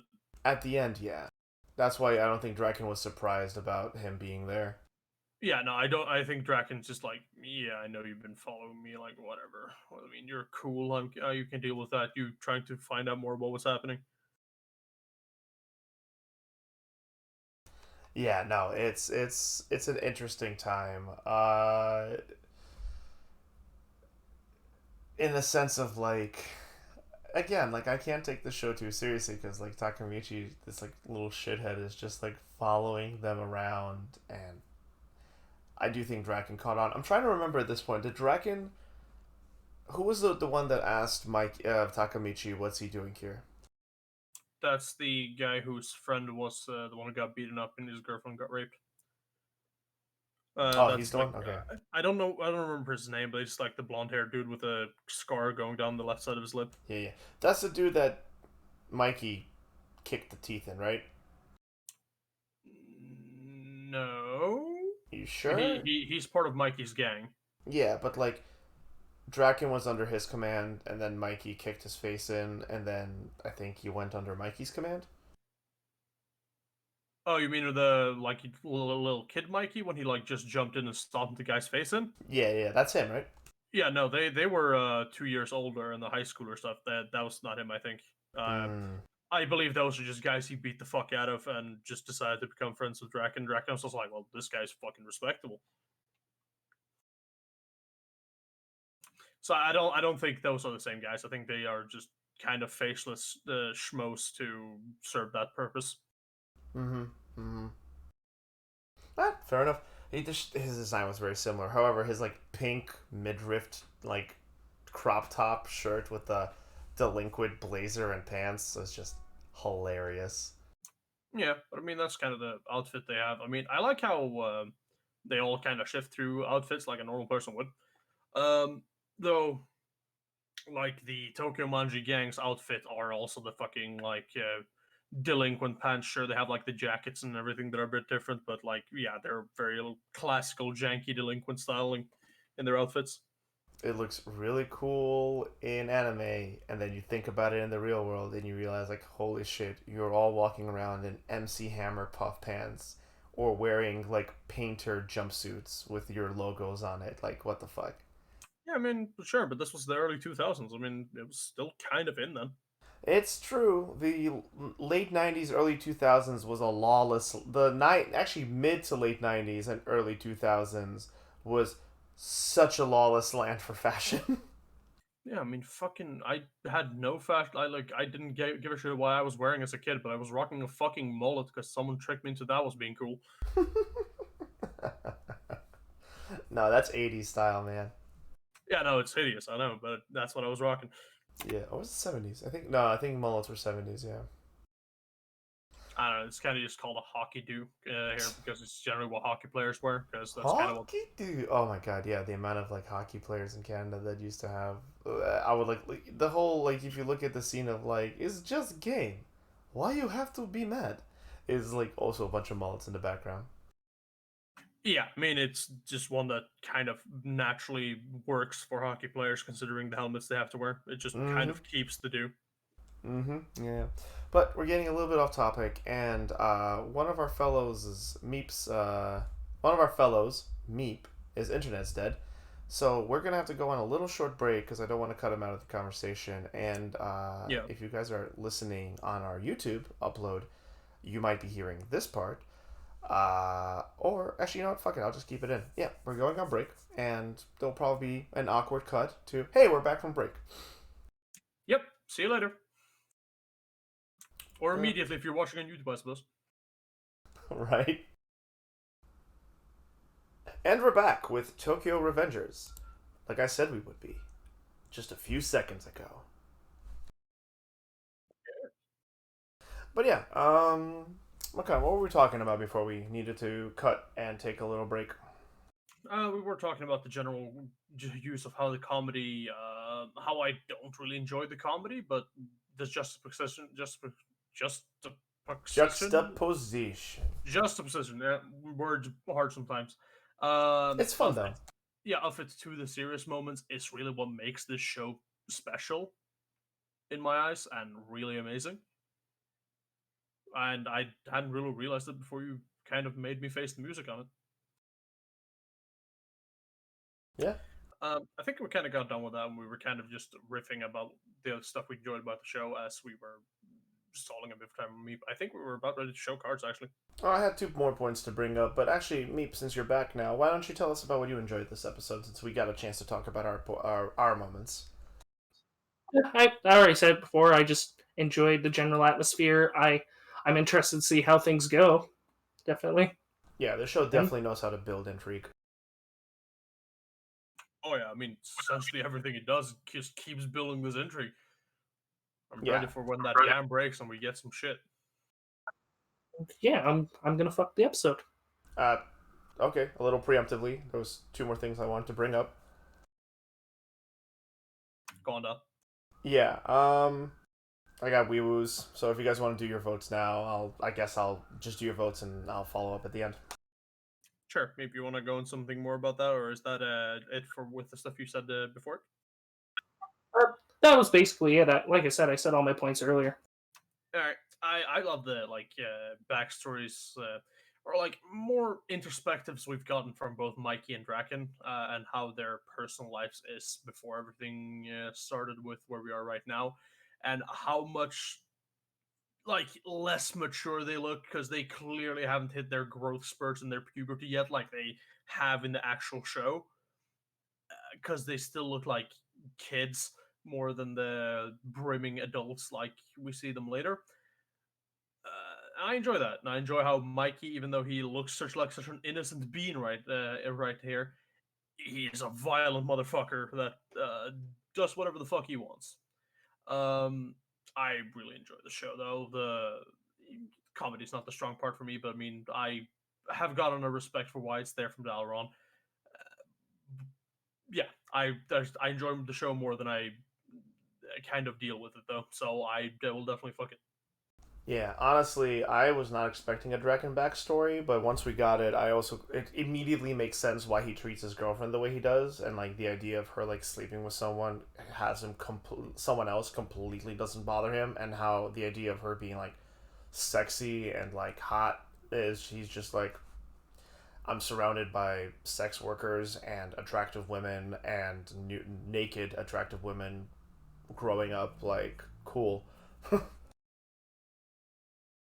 Yeah, like he said himself, he grew up around nudity and the smell of lube, from what he said. If I That remember is, right. yep. There was something else. It was the smell of something and lube. I forgot what the first one was, but yep, that goddamn right. Yeah, I don't even know if nudity was what he said, but that's the gist of the sentence he said. Yeah, I think you're right. It was like something I was growing up around, like sin and the smell of lube, and I'm like, jeez. He's not wrong though. I mean, I know he's not wrong, but like, what a statement to have as a kid. Like, because again, the show's decision with their age group makes you like be like, all right, well, I like for my head, I'm like, all right, I'm just gonna age them up, right? I'm gonna do the anime thing. I'm gonna age them up. I'm gonna like rationalize the situation in my mind. And then you have this kid saying this, and you have to be like, no, wait, these are kids. Like, these are like teenagers. Like, fuck. And in my mind, it works because they're around 13, 15, which is when puberty hits and you start going into becoming an adult. And these guys are people who are becoming into adults in a very rough situation of living, which means that they are growing up very fast. Yeah. The other thing I just wanted to point out is that to me, there's like little moments of comedy that do work in the show, while the larger parts. I found like this episode didn't have a lot going for it. Um, in terms of like, it didn't do a lot of the hee hoo funnies this time. It wasn't a lot of silliness. Even the scene we completely didn't talk about, the leader of the Mobius gang, who was actually just like a figurehead, almost certainly for like evil douchebag McGee Tama, whatever his name is. Like, Yeah. his life obviously fell apart once he was thrown to the side. He is this like super traumatized like shell of a man who like works a construction job, whose boss takes advantage of him, cuts his lunch breaks, probably cuts his pay too. It's sad to see. And then immediately, Yeah. like at the end of the episode, we're cut to him in his prime as this fucking hot rod red jumpsuit wearing gangster with blonde hair and a scar and a gang behind him, and it's just like, oh boy, you can like, it's just the show also like it. There's a level of romanticization of like gangs and delinquentism, but there isn't quite the same. The show doesn't make it seem like it's all sunflower, like ice cream and cupcakes, right? Like Yeah, people's like lives end, literally and figuratively. oh yeah, like you mentioned before, it's the same kind of idea of the juxtaposition. We see this guy in the future, 12 years from where Takemichi is dealing with stuff right now, and he is ruined. He is a mess of a human being, and like just seeing how he acted and was, and like so that's how like joining gangs and becoming a criminal works. I mean, sure, you have some years of fruition if you are doing well in it, but then your life will be ruined when it's time to be an actual fucking adult. Yeah, ultimately, unless you're the one calling the shots, in which case your time belongs to the government and local authorities that you're fighting or evading, you will always belong to someone else. There is a very, very specific pecking, vertical hierarchy order. Just use all the terms. And unfortunately, that's not limited to gangs only. That works with just being an adult as well, because you will always work for someone unless you find a way to employ yourself. And if you do that, well, you have fucking made it, I suppose. I mean, it's okay to work for someone and work with someone, right? As long as they're treating you with like dignity and respect. Like you don't even have to like. In my experiences, I've worked in a number of different fields and explored a lot of different aspects. And like a good boss is a good leader, not a dictator. It's someone who teaches you, and you will recognize that they have more experience and they are further ahead than you, but they help you move forward instead of standing atop talking down to you. Like this is why I will always advocate for horizontal management as well as horizontal competition versus vertical system. Like Yeah, just is what it is. I'm not saying there aren't bad bosses, but you're kind of always someone else's man when you're working for someone. Fuck it. It's a lot of work to run a business. Not It everyone wants to is, do it. and it's we're a lot of people. It's just kind of how things work out for how you make a living. Yeah, yeah, But yeah, yeah. but it's just like sure, criminals are working not to be that, but in doing so, they kind of become the same thing anyway. Yeah. As for my card, I'm holding up a fuck.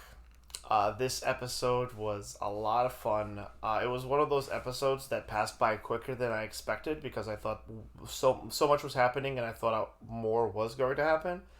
I say this show does a good job at setting up intrigue, and while that is true, I'm also realizing they know how to do a cliffhanger that feels almost natural, like just abrupt. You're not sitting there feeling cheated, although in it was intentionally ended off on a dramatic moment. Yeah, Um, I didn't feel cheated, but I do remember just screaming out, "No, you fucker!" when they ended the episode because I wanted more. Yeah, no. It's again at the end of every episode, I'm just sitting there being like, "Fuck, why?" Like I keep going into this show being like, it's like Tokyo Revengers. It's time for like a fun hoo hoo time." And then like I watch the episode, and at the end, I'm like, "Damn it, what the fuck? Why is the show so good?" And honestly, originally I was gonna kill this episode because zero Hina, no Hina at all, and Hina's best character. But honestly, this show made it up with that just random smiling middle schooler that Draken runs up to and to ask about Mikey. He's like, "Yo," and the guy's like, "Oh hi," and he's just so happy, drawn in the background with his like smile from like ear to ear, but low detail because he's a background character. It This show's good. I like what this show is. Not all of it is for me, but overall it's a good time. I believe that's a trifecta, correct? It Indeed. is. Are we continuing Okay. with the episode today, or are we moving on? Or we Yeah, are. we can continue. Just maybe be a bit stricter with the 15-minute mark. Yeah, there's construction happening underneath me right now too. We have not heard any of it. I It, know. I have yeah, made sure to stay silent whenever I feel my floor vibrate. I see.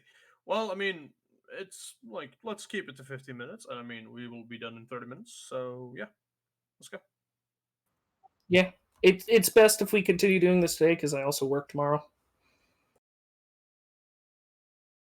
Alrighty, let's move on to The World Ends With You, the animation, episode 6. Neku learns Josh killed him, but continues to play with him, searching the energy signals. The Game Master continues making taboo noise, while Josh admits to killing Neku, while telling him the Reaper's game is his salvation. I don't like how you said he continues playing with him. Yeah. I mean, he's kind of forced to play with him. Well, no, that was me going for more of a sexual joke. It doesn't make sense to me either. I mean, yeah, but Neku just, even though he remembered it, he just seemingly drops it until Josh continues to be a cryptic fuck again. And then he's like, so you did kill me!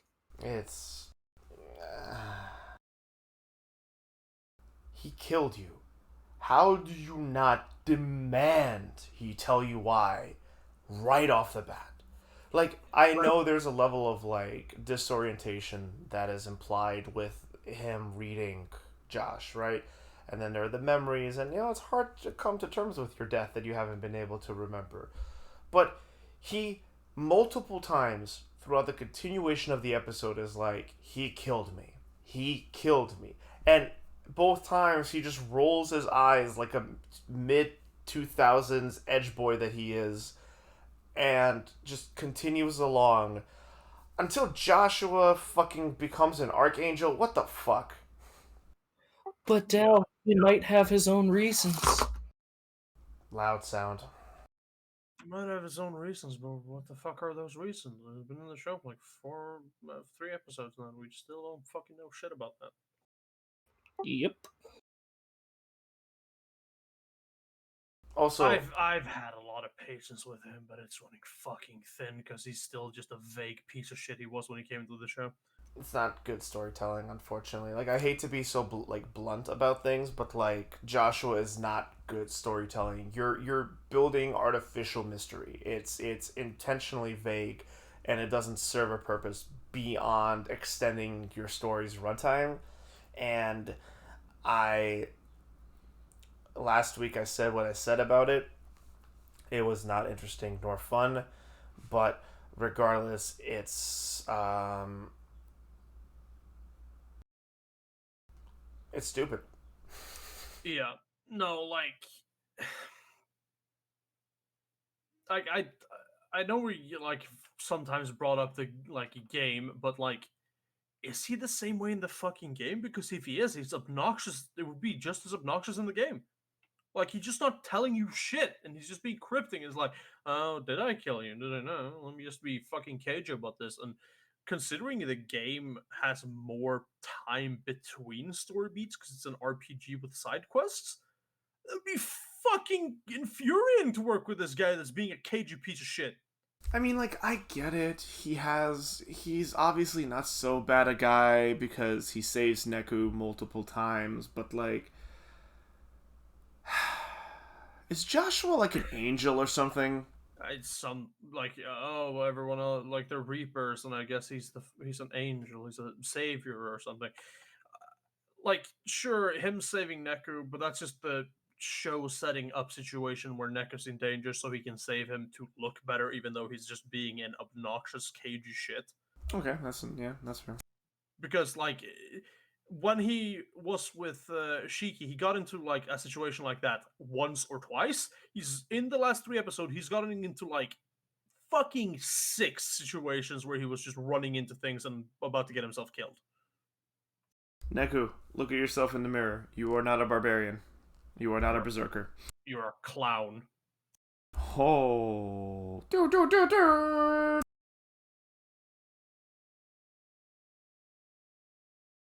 Yeah, no. I mean, like, he's alive, but he can do this crazy shit. I mean, I think he. I mean, sure. I think he's alive, but I think he's found some way to enter the Reaper game because other people would just see him wave his arms around and act like a fucking lunatic, and we don't see people just stopping and staring at him. So I think he's entered the underground as a living person. Yeah. Because I think he was like walking through people as well. I don't know. Or Yeah. people are So just looking at this weird kid. yeah, so I guess you have special powers if you're alive in the underground. I guess maybe. I don't know. What do you think, Meep? Maybe. Uh-oh. Well, ain't this fun? This Indeed. song and dance that we do here on FMK Anime. Yes. Dance and we dance. Yet we do the same thing. It's not like the definition of insanity or something. Are we all insane? Insane in the membrane.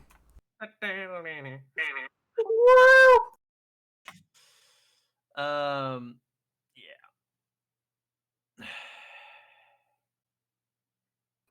Really, there's not a lot to say about the show that I haven't said before. I mean, I just don't think there's a lot to say about today's episode. It's just, it was basically just walking around, Josh being KG about the realization of him killing Neku last episode, and Neku not realizing and actually finalizing that until the end of it. Uh, and just Neku nerding out about Cat, and then just like, yeah, Cat's Hanako. What? I'm Just suddenly okay over. with you killing me because Yeah. you told me that my idol is the guy that you know. Yeah. I mean, I don't know. Like, we keep bringing it back to the video game analogy because this is based off a video game, blah, blah, blah, blah, blah, blah, blah. But at the same time,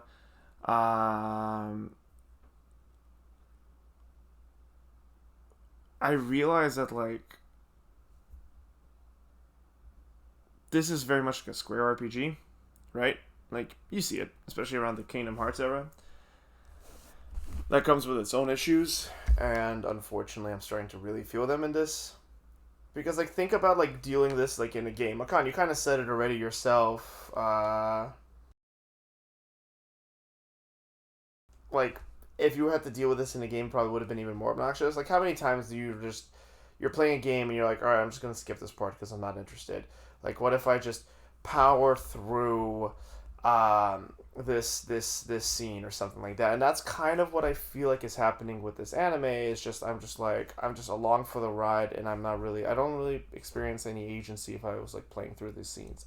Not that I've played the game, so like I don't know if it's different, but honestly, there's a lot of things that are being said this week that have been already said in the weeks prior. So apart from Beat showing up and the taboo noise is being stronger and the Shinigamis are against the Shinigamis, apparently it's just a lot of tails to chase, and I'm getting tired. So we're all ready to hold up cards.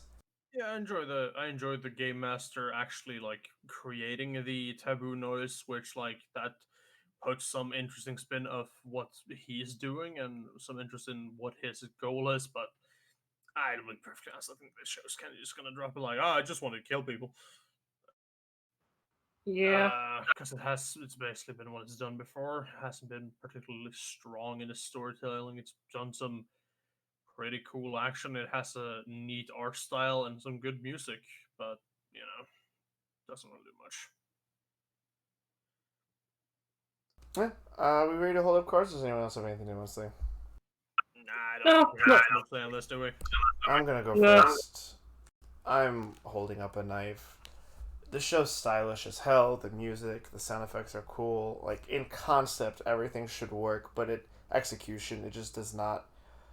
Uh, just to echo our previous weeks, pacing, uh, story, like exposition, and just too many things to pay attention to, with almost none of them, if not all of them, not getting the time and attention it deserves. Which is a shame because I really wanted to get like the world ends with you experience with this anime. But it looks like I'm gonna have to dig up my old DS cartridges from somewhere in my storage. You don't have a Switch, do you? It came out on Switch. Yeah, it's on Switch. I looked it up Yeah, in the store. It's actually on there. this anime does not make me want to buy the game. It did for a while. Currently with Josh, Joshua, not really. Yeah. Well, go ahead, Makan.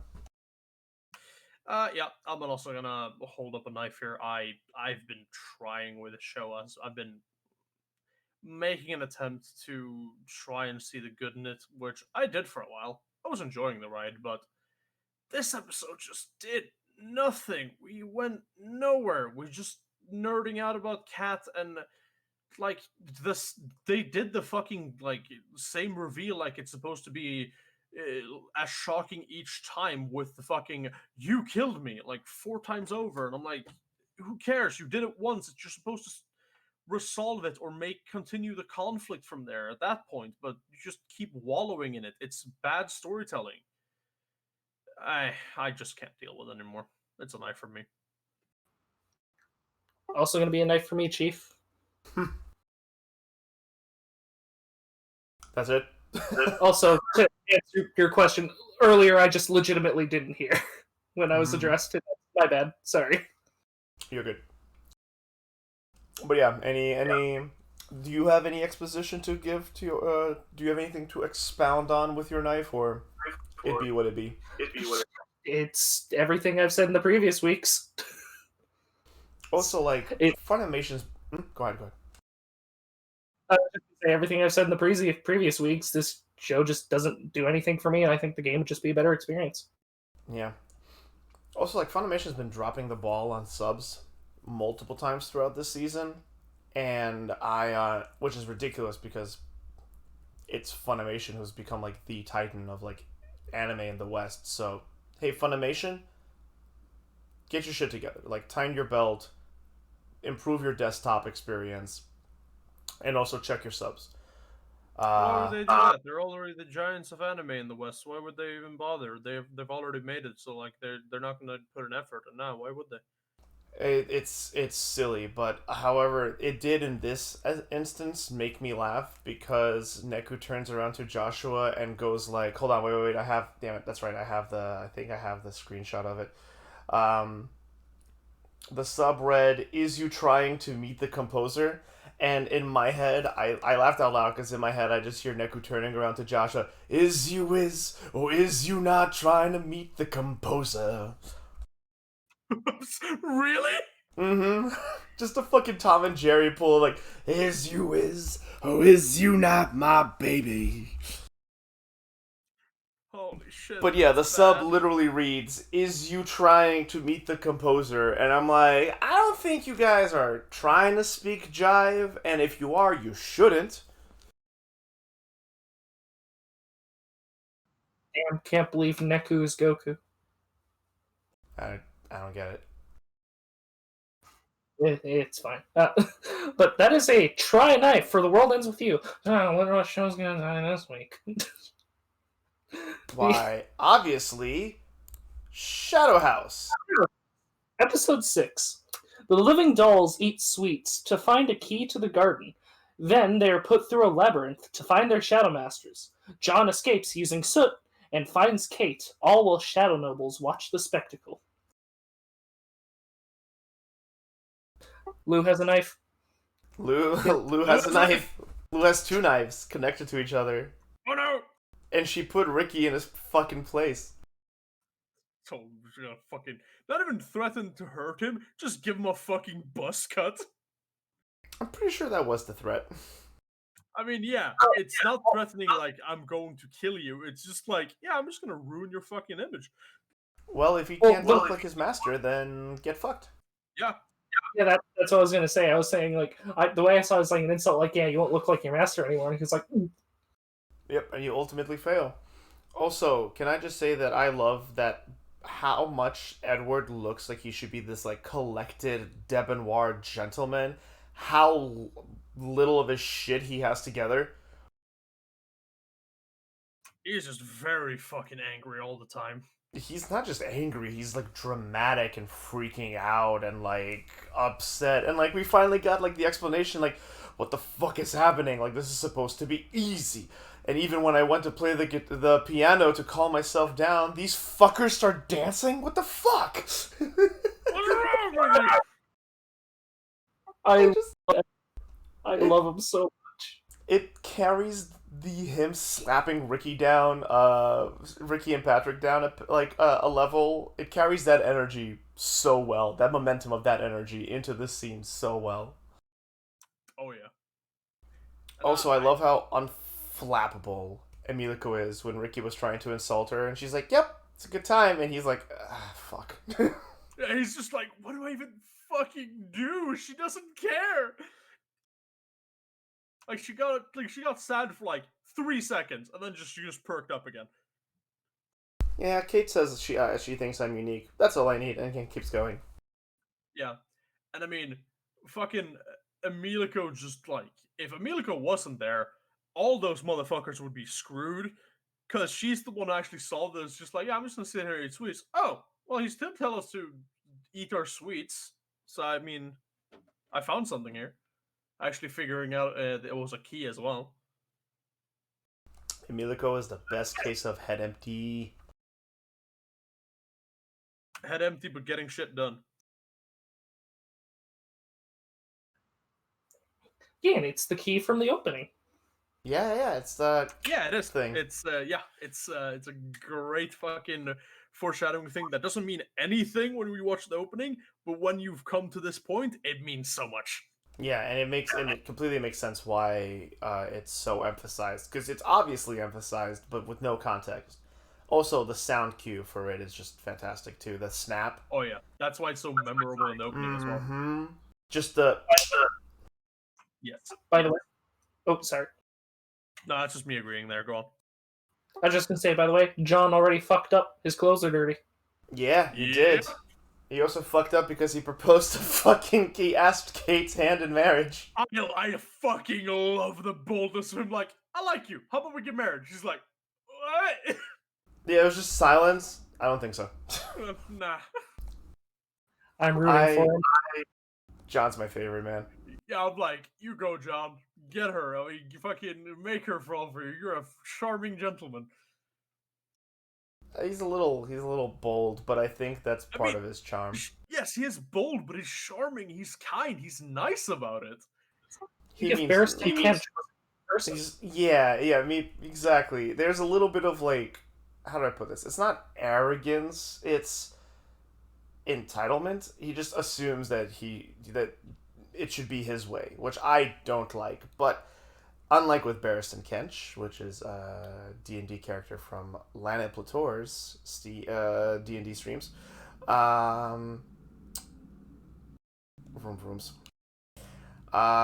This John, I still think, comes from a good place. I think he genuinely finds Kate interesting and appealing, and thinks that they would make a good pair because Kate's no nonsense attitude and his I do what I want attitude, but I do it with a level of like, no, this is the right way to do it.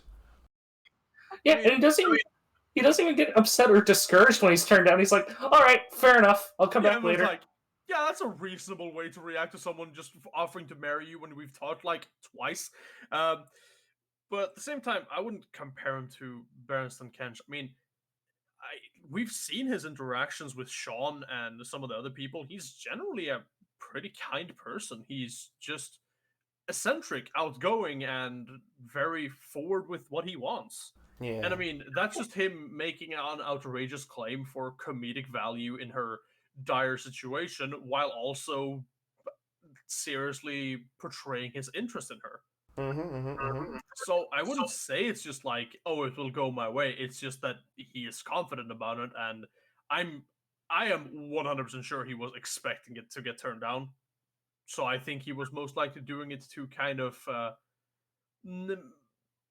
get her in the fact to actually like shut him down immediately to kind of get her headspace in a more creative manner. And when she went like, well, why are you here? Sean's looking for you. He's like, oh yeah, you make a good point. I mean, I'll leave you to it then. And just goes back.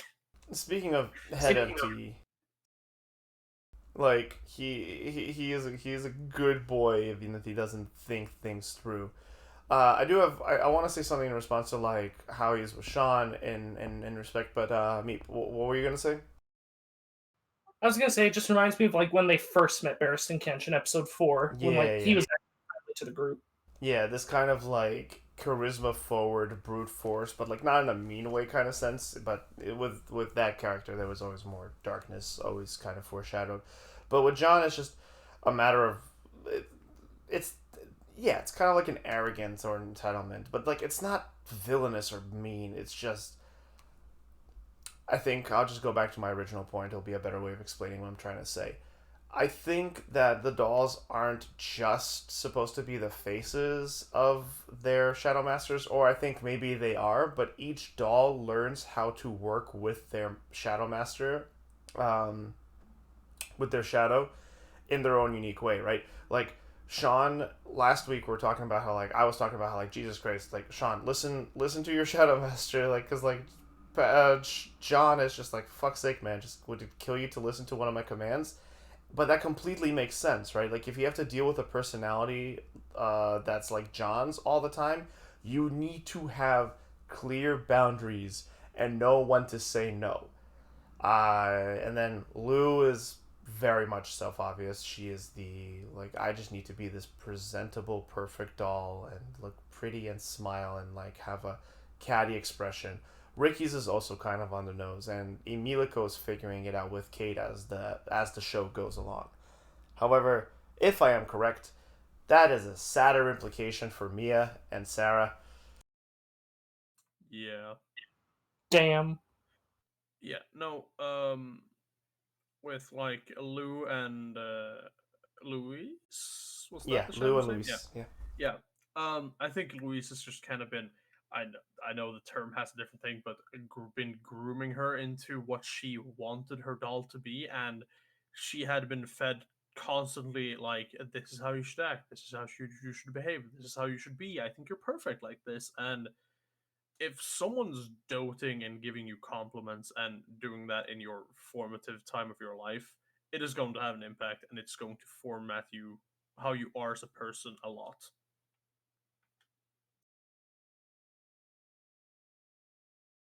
But then again, we've also seen Lou's personality peak through, even though she tries to act like she doesn't have one. Like how she's just threatens Ricky. I mean, that's just something that she doesn't know when she's alone. Otherwise, she's just kind of calm and collected. Doesn't really say much. Does the bare minimum of what's required. But like, you can see the underlying sass of her personality, of how jokingly threatening she is, and at the same time, kind of enjoying the discourse between herself and the other dolls. That's fun. I can actually see who she is, even though she desperately so not desperately, but is trying really hard to hide it.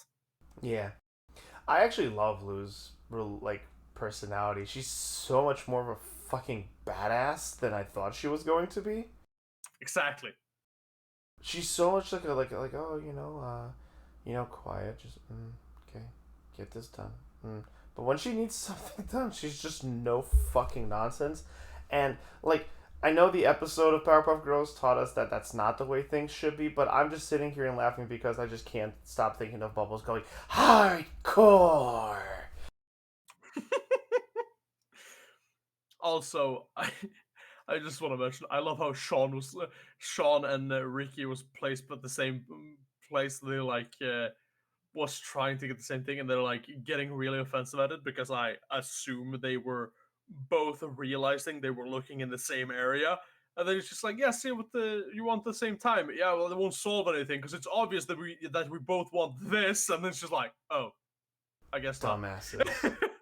But I love how Fucking Sean took dumbass. that magnifying glass so you can fucking see. Yeah, this dumbass. Poor Sean. Ah.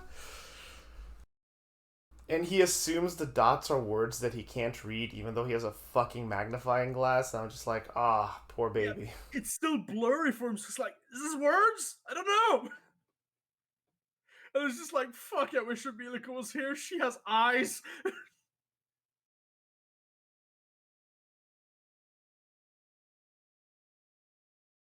It's man, it's fun. I mean, going back to John, uh, homie got suit powers. Yeah, he does. Real fucking violent ones. He go boom. Here you go, big boom. Which emphasizes that, yeah, more people than Kate can control Soot. Some of them might not know it, but John definitely fucking knows it.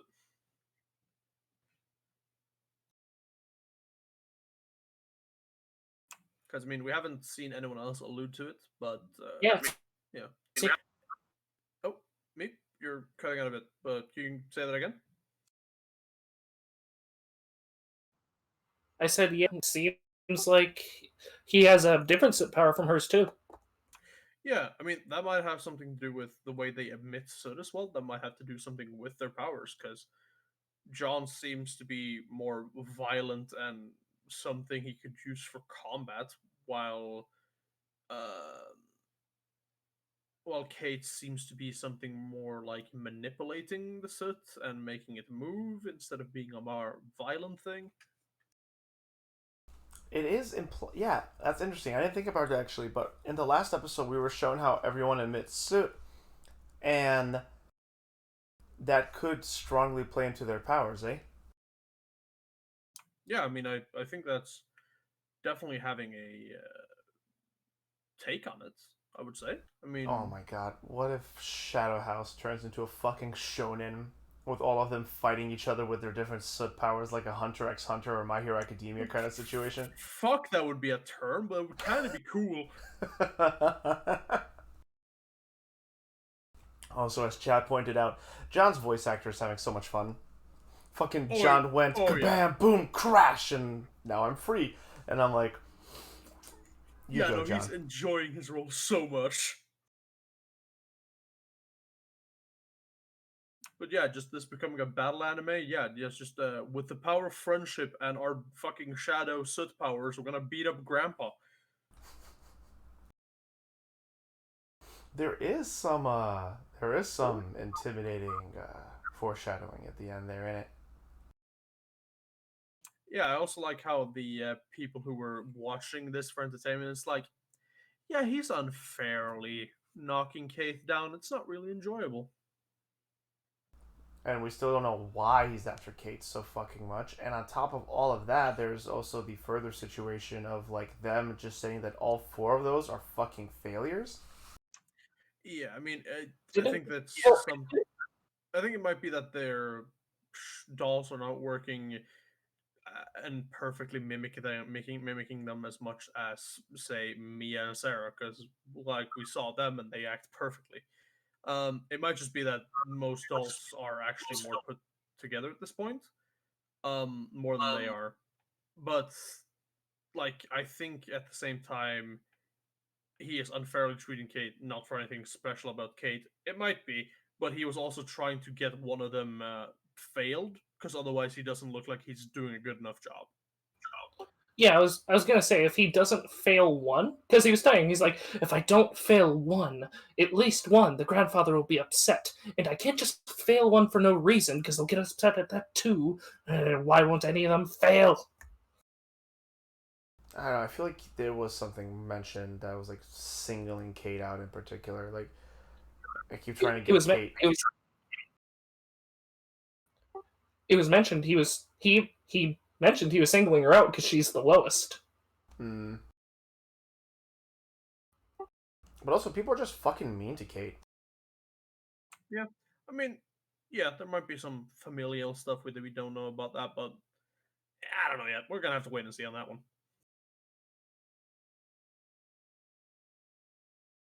We ready for cards? Let me see. I have a lot of notes for this episode. Let's see. I have something else I want to bring up. I love how Rum seeing Emilico struggle, fucking like no, and Emilico going no, I can handle this. It's fine, and her just going no, I'm helping, and how she finally like got the guts to actually take charge and do what she wants. It made me so happy. Yeah, they both of their flaws kind of coalesced at the same time, and then like were like how do I put this? They both succeeded over it with each other together against each other. Basically, like yeah, Rum was like shy of doing anything for being seen as a nuisance or a bother, And Emilico felt like she can't ask for help, otherwise she will really be weak and good for nothing.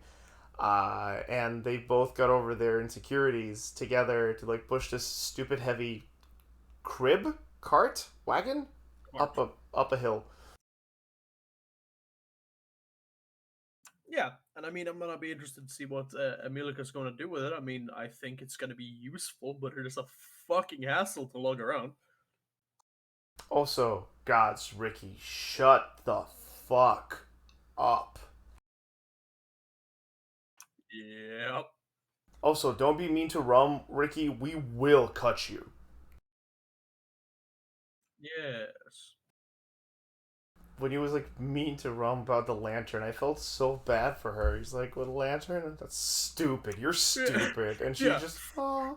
Yeah, no, I like how he immediately got to be just like a fucking idiot. Why are you taking the lantern? Runs up and finds a fucking dark fucking tunnel. Well, shit. I should have used that lantern. Yeah, exactly. God, seeing him get like his comeuppance is good. Is good.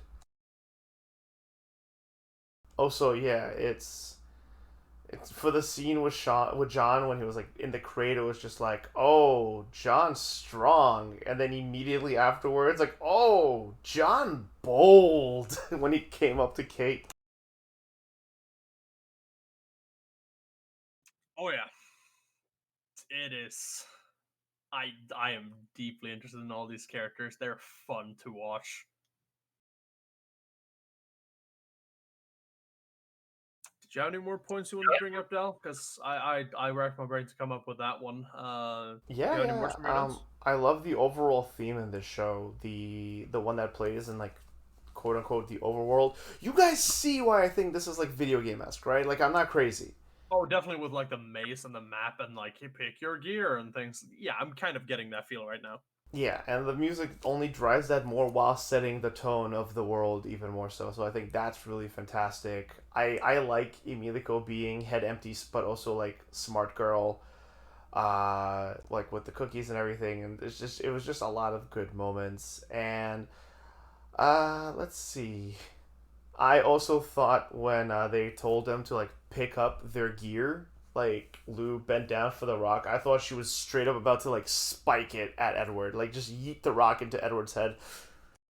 I was expecting to be like, yeah, I'll take this rock. I don't need anything else. I'm like, okay.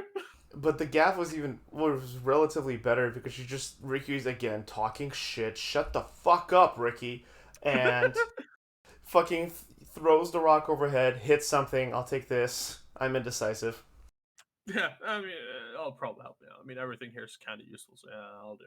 I mean, honestly, the garden shears is what I would have taken too, because you can just cut through the maze. Yeah, I mean, taking the garden shears and then just Ricky having to choose immediately, like, I mean, I might need a weapon to defend myself against her. Just And you got immediately a scared, Sitsu. like, she has the fucking pair of giant shears. And she'll cut his fucking head off.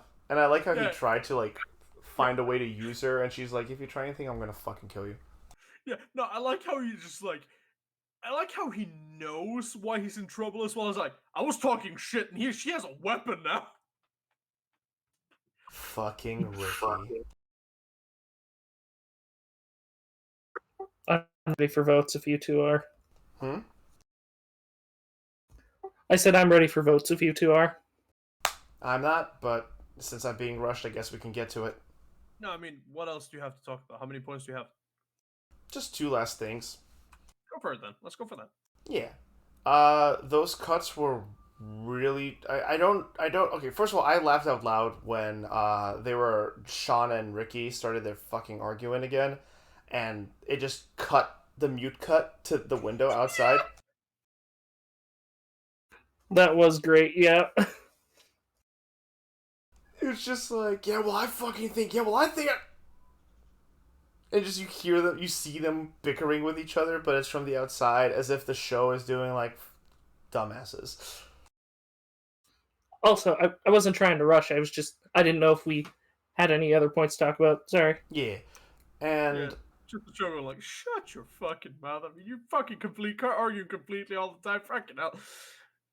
just kind of also reinforced by how Emilka also tries to break them up. Like, I don't want to listen to you argue anymore. Can you please stop? It's true. Exactly.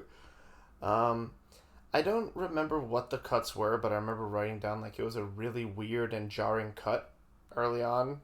This is before they left for the garden.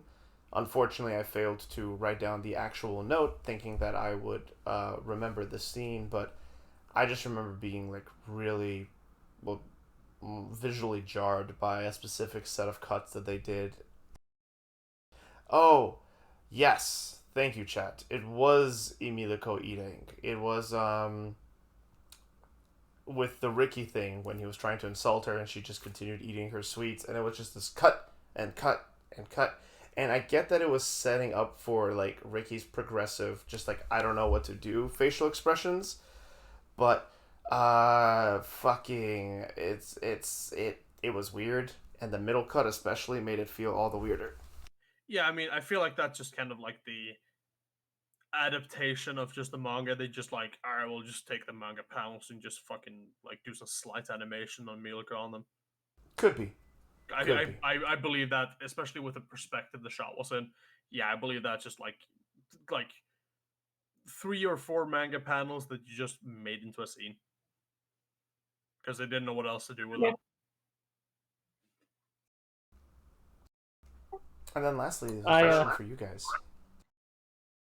How yeah. can you tell what the how could they tell what they were thinking and feeling? Because like they said like oh and this one just seems to have sunshine on the brain and they commented on things that they themselves would not have been there for unless they're observing everything. But still, I thought there was a good deal of ominous setup in the at the end of the episode there.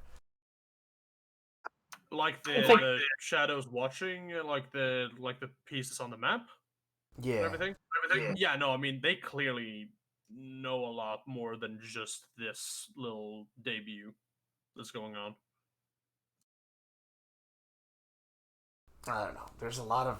I think the darkness is coming from like the family and not so much the setting, which isn't exactly what I was hoping for, but still interesting enough. Yeah, definitely. I do think we've covered all the points at that point, Dalaran, have we not? Yeah. Nope. That is. I have expended the points that I have. Yeah, and you usually have some good points to go over when you have them to bring up at the end there when me and me think we're about ready, which I always enjoy. So it's good to go over them. But I think we're ready to hold up college now, right? Are we? Yeah. Yeah. Yeah. All right, so I'll go ahead first. Um, Emilico, even though everyone's just like, you're just a fucking sunshine girl, you don't bother with anything else except being happy, and she just kind of showing them up and making, well, Ricky specifically eat his fucking words when she basically solves all the fucking issues they came into before they left for the garden, but also just everyone else and how they interact with each other and everything, how the shadows are starting to interact with each other.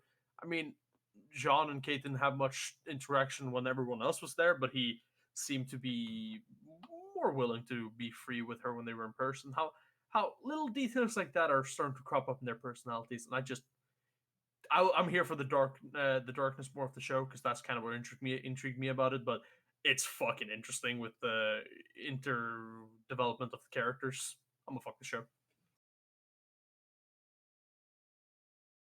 Wait, you want to go next or should I? I guess I shall go next. Yeah, no. I'm fucking this show. It's doing it in a different way. I don't know. Is it different from Tokyo Revengers? Obviously, the setting and the story is different, but we have a considerable amount of cliffhangers, and they're building up a lot of content around. I mean, I guess it's a little bit different because we're being shown more and not told here, where Tokyo Revengers, it's very much told to us about like all the stakes and stuff. Yeah. But like, goddamn, the show has me hooked. In even though it's doing things different from than I expected, that's not a bad thing. In fact, this has me interested in a completely different way.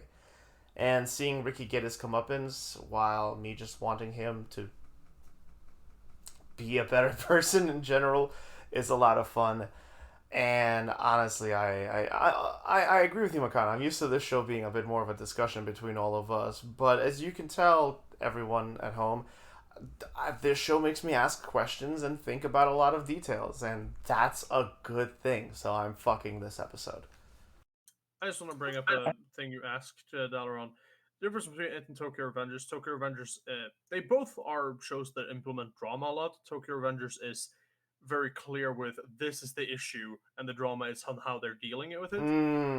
While Shadow's House is a lot more mysterious, and the drama is what is actually happening. Yeah, that's a good point. Like, I do enjoy watching all the characters run around, whether it be in the Shadows house or in the now in the maze. But that's well put. I agree. Sorry to cut you off there, Meep. I just wanted to answer Dalaran because he was asking a question about that. Oh, that's fine. I was just gonna follow up with I'm also gonna fuck the episode. It's a good episode. I really enjoyed it. It was a lot of fun to see the characters interact, and yeah, fucking it. And with that, yet another trifecta for a show this week. Shadow House, congratulations. And guys, I think the world does end with you. World end with you. There were 4 trifectas and 1 triple homicide. Wait, is it really nothing but trifectas and just a triple knife? Yep. God damn. I honestly am surprised. Meep, I'm glad you've come around for Super Cub. But goddamn. There was like, When I 4 fucked shows last that episode. from the 4 shows we fucked, like all of them were great this week. And then there was The World Ends With You, which just didn't do anything. The problem is it just did more of the same, which was already a problem from the get-go. I mean, like doing the same thing you're doing is like doing nothing. It's just stagnating. I mean, if it's more of the same that's good, then it's good. But if it's more of the same that has been making us frustrated and confused, it's not.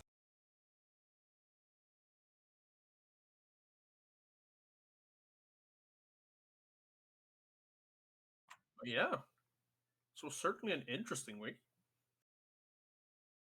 There's Vivi, Shadow House, and Tokyo Revengers. I very excited to see what happens. Yeah. Also, I can't do a full graveyard tour this week, but I do want to. I just want to go over really quick. I watched first season of the quintessential quintuplets.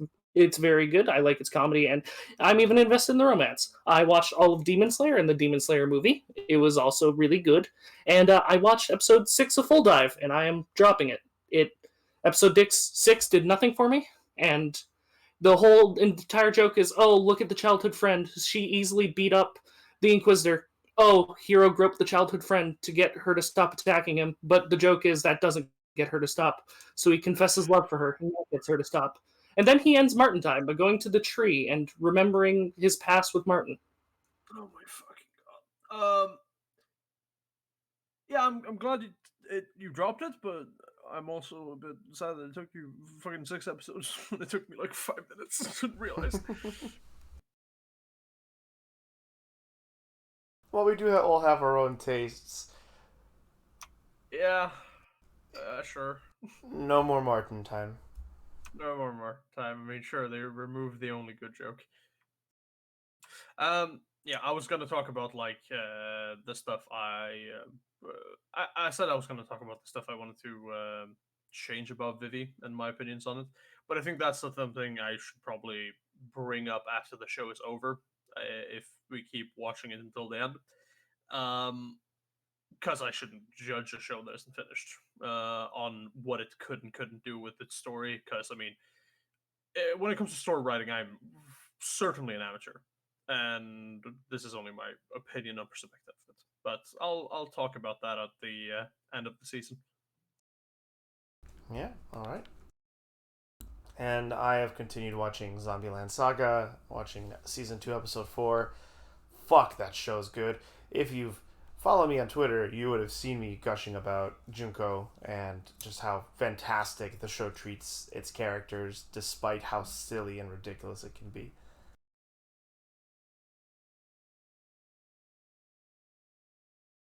And with that, boys, shall we bid everyone a good day and a good night? I think so. I don't have anything else to talk about in Graveyard Tours. I haven't watched any other anime. So yeah, it's been some turmoil getting this episode done this week, but I mean, otherwise I had fun talking about the shows. I had fun watching them. I mean, it was generally fun, wasn't it? Yeah, it's always time flies when you're having fun, me boys. Time flies when you're watching anime. Indeed. But Meep, where can they find you? Yeah, the World Ends With You is dead. That's where they can find you. And, yeah, where can they find you? Can they find you at the gravestone of The World Ends With You?